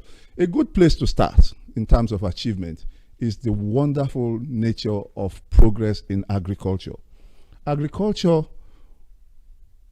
is, I mean, green is the color of our flag for a reason. Green for the agriculture, if I remember well, white for the peace, and green again to emphasize the agriculture and the fauna and the flora of Nigeria. We got to a stage where we were importing most of our food. Certainly we were importing staples like rice when we could. Nobody talks about the magic of suddenly becoming the leading rice producer in Africa. Does anybody remember that? the anchor borrowers program, the local production of rice, which has doubled, 10 new rice mills coming on stream. Again, it's not like one is trying to, say you know better than others, but it's a bit of normal for human beings to focus on the negative. That's why news, when they say no news is good news, because news tends to be negative news. It's the same thing that happens in international relations and international law, which Eke and I have devoted our lives to, for good or for bad. A lot of people say international law is not law. International law is useless because they are focusing on the negatives. When America bombed Iraq, of course it's wrong. When a country refused to give effect to a judgment of the ICJ, then everybody says international law does not work. When your phone is ringing, international law is working. Nobody remembers that. Because your phone cannot ring if the rules of Inmarsat, of the Intelsat, those organizations that give spectrums to countries and companies, have not done their job. There would be confusion in the airwaves if international law had not worked silently. International law works when you have the right to fly across nations, fly from Nigeria and land here without having to be shut down over the countries that you have flown over. That's international law working. So again, national law is working when these new rice mills, when these new developments in agriculture are going on. Yeah, please, next one. What we have is that people just talk about the negative. Yes, I have a few critics of even what we have achieved in agriculture. Again, I think the government, rice is wonderful. I mean, we can't say anything is wrong with that. But one of the things that people who are criticizing, especially the closure of the ports, which was necessary to make the market get used to the rice that we now produce, is that it affects the southerners, particularly those who have committed their money into importation of rice. That we have to give some respect to that. Perhaps in the future, when government is doing something like that, and this is something we encourage in international commercial law, which is one of the areas I specialize in, is that give people a bit of a head, what do we call it, warning that there will be turbulence coming, so that they have time to adjust. Give them some time to adjust, to withdraw their investment from buying rice abroad or whatever it is. That's one way of avoiding trouble and criticism. Another way of avoiding trouble and criticism, apart from communications, is give them their own crops that their own geography can also. It might be beans this time. It might be maize that needs encouragement, things like that. So, yes, next one, please. Infrastructure. The government should be known as the infrastructure kings of Nigeria, indeed of Africa. The infrastructural progress that has been made under this regime is one of the untold stories of mankind. And I say that with all sense of honesty, because I was called to Nigeria to give a talk at Abuja, landed at Abuja. A car was waiting for me outside, but they said there's also a train that can take me to Abuja from the airport to the Abuja city. I doubt if that happens in any developing country. But it's happening in Nigeria right now. To land in an airport and take a train from the airport into the city. There's an exception there, but we have time for questions. Well, we can have quarrels over what is a developing country, but certainly not in the West African region, not in the East African region that I know of. Train development, rail development, yeah, please, we don't have much, so I need to keep moving. These are back. Yeah, one more back. Let's see if there's a criticism. Yeah, there's some criticism there. Infrastructure is good. We have new roads. We have rail lines. You can travel. I mean, if you see pictures of the Ido to Ibadan, you think you're in Europe. If you see pictures, and that might be a state achievement. If you see pictures of the Oshodi was, I remember in the 90s, I took a German in my car, driving him to the airport, and we were on top of the Oshodi Bridge, those of you who know, and he saw the view from on top of the bridge. And he said a word I will never forget. Lauter! Which means in German, people! Just heads, maybe even hundreds of thousands of heads. It was a chaotic place. You go to Oshodi now, you find an internationally, palatable infrastructure there. Bus stations and all that. My little criticism of infrastructure, of which we are going to talk about more in the few minutes I have, is that there is no serious indication to indicate that some of the loans that were taken to, and that's on infrastructural loans generally, some of the loans that the government has now taken ownership of and giving it to sort of buying up the debts, restructuring debts from commercial banks into bonds. We need to find out why some of those loans were taken in the first place, whether they are what we call odious loans. So a bit more transparency may be needed generally in relation to infrastructure. It is not a secret to anyone that the cost of per kilometer cost of producing 1 kilometer of road in Nigeria doesn't tally with what happens internationally. Same thing with rail. That's not new. That has always been there. I think one of the worst projects of all time is the Lagos-Ibadan Expressway. It's just how many kilometers? The rail line that has been done now is 157 kilometers. So the road would be shorter than that. We have been building as a country that road since 2003. The Chinese will finish it in a week if you give them the task. But we somehow have been building that. More progress has been made now in the last few years, but I think it's a wound on the conscience of mankind. Mankind should not allow that to happen, that a road will be built that slowly across several regimes, from the Obasanjo regime to present times. So that's new infrastructure, very good, coming from the new culture, I would submit, of perhaps the head honcho not asking for kickbacks, not encouraging anybody to come back to him, and therefore the person who is under him has to deliver, and projects are being finished on time. That's a fact, whether people like that or not. No matter what they are called, they just have to recognize that the rate at which we are finishing infrastructure in the last few years is on African, not just on Nigerian. We are finishing these infrastructures very quickly. That's because there's some more transparency, but even more transparency will be good. Because if the budget still needs more transparency. We now have budgets coming out on time. I think I have it in my PowerPoint there. Restoration of federal budget, January to December cycle, for the first time in 12 years.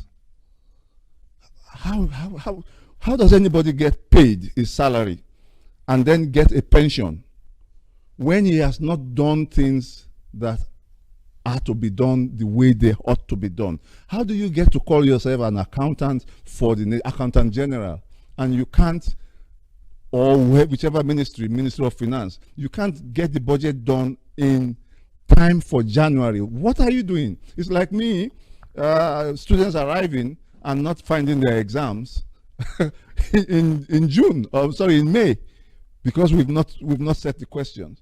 It's just unheard of. So there's some progress there. We have budgets on time. However, there is still a lot of accusations, and I insist, accusations. We have no proof here that there's a lot of political maneuvering still going on, that budget padding may still be going on. And I think the way to combat this is to allow more transparency, even more light. Even more light. NGOs particularly, civil society groups, critics should be allowed to see the budgetary process more and to question it and to do more of the watchdog role. So let's skip. Oh, sorry. Executive orders. Yes, I remember this is one of the things that I think is a bit of a all my slides are important. That's what my teachers, students say. The beautiful executive orders that have been churned out by this government is impressive. and I'll talk about one that I find particularly impressive. But the critique to that, again, is that lawmaking should not be done entirely by executive orders. Executive orders rob the parliament of the opportunity to consider the policy, debate it in the open. It takes a long time, but when the law comes out, it's more representative of society. Having said that, who can disagree with Executive Order 008, Voluntary Offshore Asset Regularization Scheme? What the government is doing there is that it knows that there's a lot of money being stowed away, stowed abroad in the billions of dollars that have been invested into property in Dubai and in London. We just header, for which Larry Suraju heads, and the Kent Law School and a few other. We did a study, 3-year study, which we submitted to the EFCC recently, and the figures that are coming out from our research are just mind-boggling. How much money Nigeria loses, particularly to London and the UAE. So what the Voluntary Offshore Asset Regularization Scheme is doing is giving those who are in government, who had a duty to declare their assets, and they have not done it, give them a period of amnesty.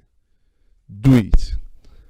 Come, show us what you have, pay tax, and then maybe we see how it goes. But it's done in the US. So that after that, it becomes strict liability. You are found to have a flat. Not the Nigerians don't buy flats. They buy entire rows of flats, of houses in Dubai, in the best Palm Jumeirah, best parts of Dubai, and in London here. Many of the properties that are locked up, not used by, are bought by Ukrainians, Russian oligarchs, and Nigerian civil servants as well. Executive orders like this are targeted at a specific problem, which shows some thinking, which shows some unnatural, un-Nigerian focus on transparency. And I think that's a very good thing indeed. Yeah, we have over 26, just keep ticking them. We have over 26 slides. We will share. One of the things we hope to do at the end of this conference is to, and that's why we have everything recorded, is to produce a volume which we will share with the Nigerian government based on some of our interactions here. Not just a volume, we also want to come out with a communique. We don't have time because of the nature of COVID restrictions, all kinds of time factor. We would have had a situation where you get the communique today, you get everything today, but we will have this sent to you, including my PowerPoint and any other, and of course the Zoom recording will also be shared with you. Infrastructure kings, no doubt. Keep going, let's see what's happening. The critique is that costs are still astronomical. Government perhaps is not blowing its horn enough. Government is not doing enough of that. The government is not communicating even its successes. That needs to change. We used to have a very interesting person in the UK known as the spin doctor. What's his name again? Mandelson. No, not Mandelson. Alistair Campbell. If I had my way, Alistair Campbell would be flown to Abuja, given a specific room, pay the salary, and you will be shocked how much work he will churn out. I don't know him, never met him, I'm not talking for him, but we need a spin doctor in Nigeria. Not even a spin, we need a proper communication strategy.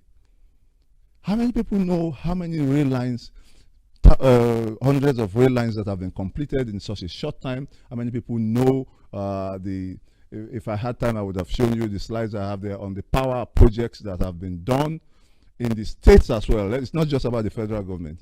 In the states as well. Who knows that Ekiti State has laws on gender equality that even this country will be jealous of? So we cover our successes by ineffective strategies of communication, and then we allow the Igbohos, the Kanus, to rule the airwaves. And it's just it nearly got to a stage, maybe we're even at that stage, where we can't talk again. Because if you say anything, then you're not a good Igbo man or you are not a good Yoruba man, or you are not a good Kanuri man, or whatever the case may be. We must reclaim that space. Nigeria first, Africa next, the developing world next, and of course the whole world. Thank you very much for listening. Well, I think it's something very, very important, but I think all the speakers have ignored it. 2023 is coming, and it is when we'll have a change of baton at both state and federal level. And I think we have to focus our attention on the cost of election in Nigeria. If we don't, the same riprap that have held Nigeria at the jugular will continue to do it forever and ever. The cost of election in Nigeria is unmanageable. It's excessive. If you want to be a councillor, the minimum investment is anything between 15 and 20 million naira to be a councillor. Then the question you ask is, yes, I'll do that. But what next? To be a chairman of a local government, the minimum you are talking of is anything between 50 to 100 million naira, depending whether you are in Port Harcourt, Lagos, Kano, Kaduna. If you want to be a governor, depending again where, the minimum is from 5 billion, the starting point. I'm telling you from first-hand knowledge because I participated in 2019 to help some friends who want to aspire for public office. If you want to be a president, the form alone from any of the parties, you are talking of anything between 40 to 100 million. So who and who do you think can afford that money to aspire for a democratic leadership in our country? We have to think through it. Each and every political party has a fee. NACON has a fee. INEC has a fee. Even the police that will escort you, they have a fee. The thugs will have a fee. You have to produce posters. You have to mobilize vehicles. You have to buy tramadol and wee-wee. I'm telling you, it's part of the infrastructure. You have to do that. You have to feed people. All this at the end of the day, what will it translate to? Massive, unmitigated corruption. You have to recoup your money.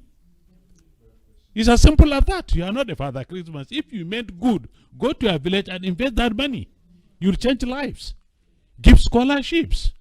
Go to the hospital and help those who cannot pay their bills. Go to the orphanage and help, if that are your motives. You know, so I think as a group, as a pressure group, I'm back there, I'm doing my bit, but from here, send the message. It's an unwholesome practice. The world is laughing at us. The cost is too tremendous, too high, and it will not give us the leaders we want, but it will give us the hush puppies and those that they support. Thank you. Thank you, Mr. Akpan. I'm struggling. Could you be talking about the civil service, or is he talking about service generally, political service?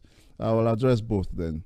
The first thing I think that needs to happen is that we all should be a bit more courageous. This idea that we leave political office only for the laggards and only the brashest and all that is a collective mistake. We all finish, especially those of us who are here in the diaspora, we run away from our sacred duty. Any person who has got higher education qualification is an elite. And the idea that the elites of a society run away, either abroad or stay in the country and just look for safe jobs without going to take leadership, is an abject dereliction of duty. So the first thing I think we have to do is to encourage more people into governance. one quick fix for that, low-hanging fruit, allow more women into politics, I think. Allow more women into politics. There are only two genders in the world. It's very much like I'm a bit of a funny person with I would need to also make a comment, before, especially on that part that you are. Okay, go on, please, go on. Yeah, I think we should be very careful in some of the things that we make. So we're talking about women in politics. We need to qualify it. And that should be women who are genuinely committed to the issues that we're talking about, or to governance. We have had women who are in politics here, and we look at the record. Almost 90% of those women who are in office, who have used the campaign opportunity of women in politics, or have been children of politicians, wives of politicians, daughters of politicians, and even sometimes concubines of some fathers. And you have some of them in the national service. And what you get is simply an abuse of that. And that was why we really had the reduction in inclusion. From 1999, if you check, we have almost the worst number currently now. And this is because all those who have taken advantage of that opportunity have only gone there to just feather their legs. As a matter of fact, some of them, women, are even more corrupt than men that got into political office. So please, let us make this point clear so that we can start challenging, even when we put the women, that this is not in any way undermine the need for us to have the affirmative action. Yeah. Minimum of at least 35% of women. Minimum. Yeah. But when we are clamoring for it, we must, like I said about the criteria for people elected into office, we must set that minimum standard to make sure that they fit the bill and they are not just appointed because they are women. Fantastic. I think we can agree on all that. There's none of that that I disagree with at all. Inclusion is good, but it also should be inclusion of perhaps the best morally and in every way we can think of. Yeah. Women shouldn't have to meet.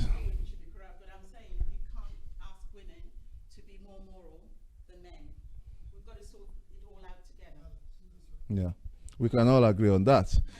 Yes. Oh, please. In Nigeria, there are, for now, by law, only two genders. So let's not. We will stay too long on that. Yeah. Yeah. Yes. So how do we transform the service climate? We increase quality of people that come. Hopefully, we try to make the political space less hostile. In Surulere, my best coordinate in the world is Surulere, where I grew up. I love the place. Recently, they had elections, and it ended up in stabbings and death. That scares people off. One of my retirement plans is to become chairman of Surulere local government. That's all I'm asking for.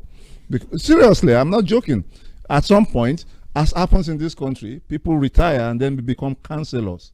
It's not a starting off job. It's a job for when you have something to give back to your society. But how can I go back at the age of 75 at some point, and or whenever, and then the electoral process is by stabbings, and those are issues we need to put we need to repair. But the way we repair that is by restructuring the criminal justice system. That's something we've not talked about. There are so many things we've not talked about. I think with the coalition members that we organize this, we think we have something in mind. Yes, please go on. Is that? Yes, please do. Please do. Yeah, yes. Councillor Aminu. What you said so far. But what we need to realize is that to get credible people into government, we need to remove the money politics that we play in Nigeria. I just came back. I visited Sudan most of the time. I think before the lockdown, we actually organized a workshop for teachers of Sudan local government and Lagos Island, both for their primary and secondary school teachers. This can be done, and I had Dr. Imafidan speaking earlier on as well. We are talking about the involvement of the diaspora in building our country, Nigeria. The government know the experience and the skill of the diasporas. You are one, Dr. Bengaduta. We've met, we know each other. We are friends. Dr. Imafida as well, also a friend and colleague. So these are the things that we can work together. And I'm sure I've invited both of you to our Association of Nigerian Academics in the UK. Yes. It's only when we come together like that, we form a formidable team. Then when we go there to change things, to do things, then that is when they will respect us. But if you don't work together, then we become rich pickings. In the area of politics, what we need to do is that, you mentioned that people after retire from their day job or whatever and so on, they can still go into politics to serve. Here we serve because we want to make a difference, not because of the money we're going to get there. How much allowance do they pay the MPs, the councillors, and so on and so forth? It's nothing to write home about. But look at the amount of money the senators, the House of Reps, the councillors, and so on and so forth, and the amount of money they get. So we need to change the way we organize our political system in Nigeria. It's a combination of both American system and British system. Then the councillor, I don't expect that role to be a full-time job. Here, the only reason why people do it full-time is that if you're a cabinet member, and then your role, your responsibility involved day in, day out meeting with the officers and other external agencies. So in that case, you can hold that position as a full-time job. Otherwise, every one of us, we have daytime job. I'm a lecturer myself, or I would say I was now, because I now run my own training and business now. Yeah. So these are the things that people can do without making it a full-time job in Nigeria. So I'm seizing this opportunity to invite Dr. Bengaduta and Professor Imafida that we need to come together, we need to talk after this event. Professor Ali. See what we can do together. Ali. Thank you. To give it an Thank you very much. I think we've answered that. Any other question, comment? The speaker who spoke mainly on education signifies the importance of nurturing. This is from Bode Olatunji, and a latecomer, as we call them in Nigeria those days. Where is it? Yeah. The speaker Bode Olatunji says, the speaker who spoke mainly on education signifies the importance of nurturing. To this end, I will want us to reflect on the need for us to build from within through proper empowerment and exposure by making national interest a priority. National interest is always a priority. Thank you very much for that, Bode Olatunji. Delivery of small chops again. Yeah, but we'll ignore that. Thank you very much, everyone. The proper, what they call vote of thanks is coming from our good friend, Professor Ali, who ought to have spoken here as well, but there's such a little time that he has sacrificed this paper, as well as Barrister Adebola. Yes, is there anybody who must speak? We have 2-3 minutes. Yes, please. And then we have the photograph session immediately after. And then we'll take the vote of thanks after that. Okay, I know what we've talked about here actually affects most of the African countries when you talk about money in politics. And I've realized the honest people are less than the people that are corrupt. How do we eradicate that? Because I know when you go in there, it's like you're swimming against the tide. So how do we start? All right then. Thank you. Okay, thank you. One thing that is unique about Nigeria, it's never been done anywhere in the world, is the NYNC. Whatever the sins of Dr. Yakubu Gowon, that is something that guarantees him a place in heaven. Because before then, the Hausas, the Igbos, they were little pockets of human beings just coexisting. After then, you sent your prime child at the age of 21 to 30 to a different state that they've never been to before. And it is statistically proven that the highest number of intercultural marriages in the world is by Nigerians. I don't know whether you know that. I'm afraid to dig that up. Why? Because someone leaves Enugu, goes to do NYSC in Lagos, and when she is coming back, she comes back with a husband. But remember, everybody in her community used to think that, have a stereotype about Yoruba people. But this one comes home with a husband. Somebody from Borno comes home with a wife. That intermarriage, that's what when you talk about unity that is artificial and unity that is impossible to disentangle. That's part of what is going to cement the relationship across all sections of the society, and therefore treat each other as one indivisible family. Because if I see that your future is connected to my future, it's impossible for me to say, I need a visa to go and see my in-law because somebody has now partitioned the place. Why should I, because I'm Igbo, need a visa to go to Lagos? Or because I'm Yoruba, I need a visa to go to Kano? It's impossible. And it is still going on. I know it's not perfect, 100%, but even if it's 60% of our graduates, the elite of the society and potential leaders that are removed because they tried it here, they failed. Up to now, David Cameron, with all due respect, is still trying to have a form of NYSA. And he called it the Youth National Scheme at 16, and he's failed spectacularly before he even got up. So Nigeria is a miracle that you can say you finish from the university and the only thing you do first is to go to another place that you know nothing about, that your parents have never been, and then you go and work there and interact with the people. Man, I think that's something that I know. Like you were saying, we don't celebrate the successes, but that is a blueprint for national integration. And nothing can break when you have your in-law that you gave your daughter to, and not just your daughter that is a doctor, your daughter that is a lawyer, that has skills. There's no way you can have biases against them, because that is now debunked. When she gives birth to a child, you guess what happened? The grandparent sends names. So when you see the names now that you have in your database of England, you can tell where they are from. In database of Wales, you can tell where they are from. In Nigerian database, you can't tell where they are from because they have an Igbo first name, they have an Yoruba middle name. So that unity, like I said, settles all the artificial discussions that we have. So it doesn't matter whether you read Tribune or you read leadership newspaper. It's a joke because your cousin has already gone to ask for hand in marriage with somebody that you don't like. So what would you do if you don't have that person as an in-law? So I thank you very much.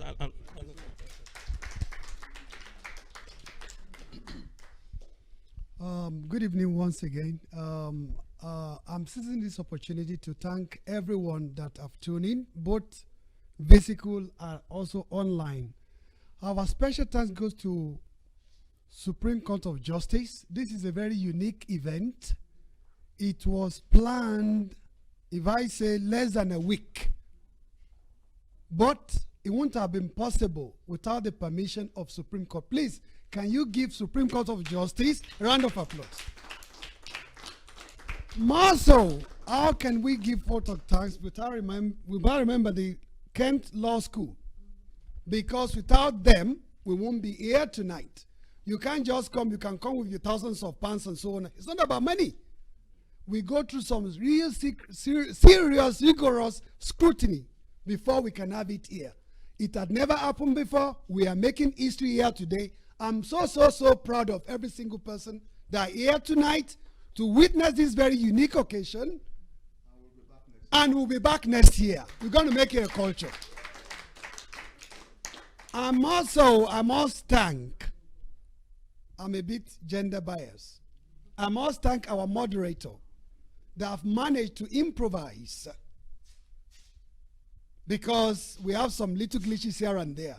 Please, can you give a round of applause to our Dr. Kitchen? More so, we have some of our people that are working behind the scene, they are not here. Someone like Malam Mohammed Saleh and the others and the members of our team. We have Mr. Mohammed Modutela right there at the back. And then if I don't mention your name, please don't get upset. I must thank also, on a very short notice, we have in our dear uncle there, Malam S. Bello. Please, can you give him a round of applause, please? Well, It is a pleasure because, as I said, I'm gender biased. Firstly, I went to Dr. Eki. Now I must also do the same thing again. We're having Ajia Rokia here. These are the people that work behind the scene. Without them, we wouldn't have had this fantastic event. More so, what will I do? I must, because of the time constraint, I would have loved to go to every single one of us. And we're going to keep you in the loop. That means we keep the communicate. There's still more things post-conference. So in as much we have your name and your details down there, we keep you posted on our future events. More so, I would like to acknowledge some of our keynote speakers that are tuning all the way from Lagos. I thank Comrade Olanrewaju Surajuddin for being patient with us. We all know what it's like. And again, I'm also thank our comrade from here, basically, from London. Yes, Councillor Aminu, which is my big brother. I must say thank you. Been very, very patient. Although he just came back from Nigeria, you can see he's quite fresh. So, more so, it seems I've seen someone I must acknowledge, although it's not there right now. That's our own Prince Ade Omale, the director of Diaspora Voting Council, UK. Please, although in his absences, we must give him a round of applause. And, well, I guess this is it. Basically, oh my, how can I live without, because now as we is okay, where even is having his hands up.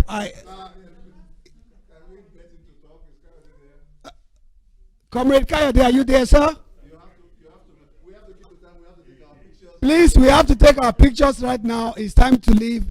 I thank Professor Mohamed Zana for being very patient with us under a very short notice. He managed to be here with us. Thank you, everyone. Thank you, everyone. Well, again, we wish to say thank you to our president for being very enduring in terms of, in the face of everything. Long life Nigeria, long life. Okay, today, I don't know whether when you came here, you've actually got any information about Nigeria that actually is giving you some form of positivity. Yeah, actually, well, I'm Ghanaian, but I have a lot of acquaintances that are Nigerian, so I'm very much interested. And yeah, you know, I have a friend that I'm working with who is based in Nigeria at the moment, and he was telling me about the turmoil, but also I keep telling him about all the great things that Nigerians are doing in the diaspora. And he's saying that, oh, we have numbers. And I'm like, yeah, you have numbers, but you also have people that are striving. Yes. So, you know, the whole of Africa is looking after you guys. So definitely, I am very positive about Nigeria. Okay. So when you came here today, when you were listening to everything that was going on, what were the things that sort of like gave you that sense of that the country was moving forward? Well, you know, as Dr. Dunton said, right, there are a lot of things that are being done but are not being praised enough, and everybody's shining light on the negativities. Yes. So I feel like as a continent as well, we need to do a better job in protecting Nigeria from the rest of the world, basically banning them and calling them corrupt or thieves and things like that. Do you feel that the trajectory that Nigeria is going on, it can be a template for the rest of the African countries? Well, there are things that are good and there are things that are bad, but when it comes to striving and finding a way where there isn't no way, then definitely that can be a template that a lot of African countries can take. All right, thank you so much. And I hope you had a lovely day today. Yeah. Have a lovely evening. Thank you. Okay, bye-bye. Today, the seminar that you came today, how do you feel about it? I like such arrangements being done occasionally, so that one can come and say his mind and discuss issues on Nigeria or about Nigeria. I do like it. No, but yeah. I'm just saying that when you came here, did it get to your expectation? Oh yes, because I know some of those who organized it, so I'm aware of what they could, organize or not organize. So yes, it met my expectation. I would have wanted more, but we don't have all the time in the world. So we at least did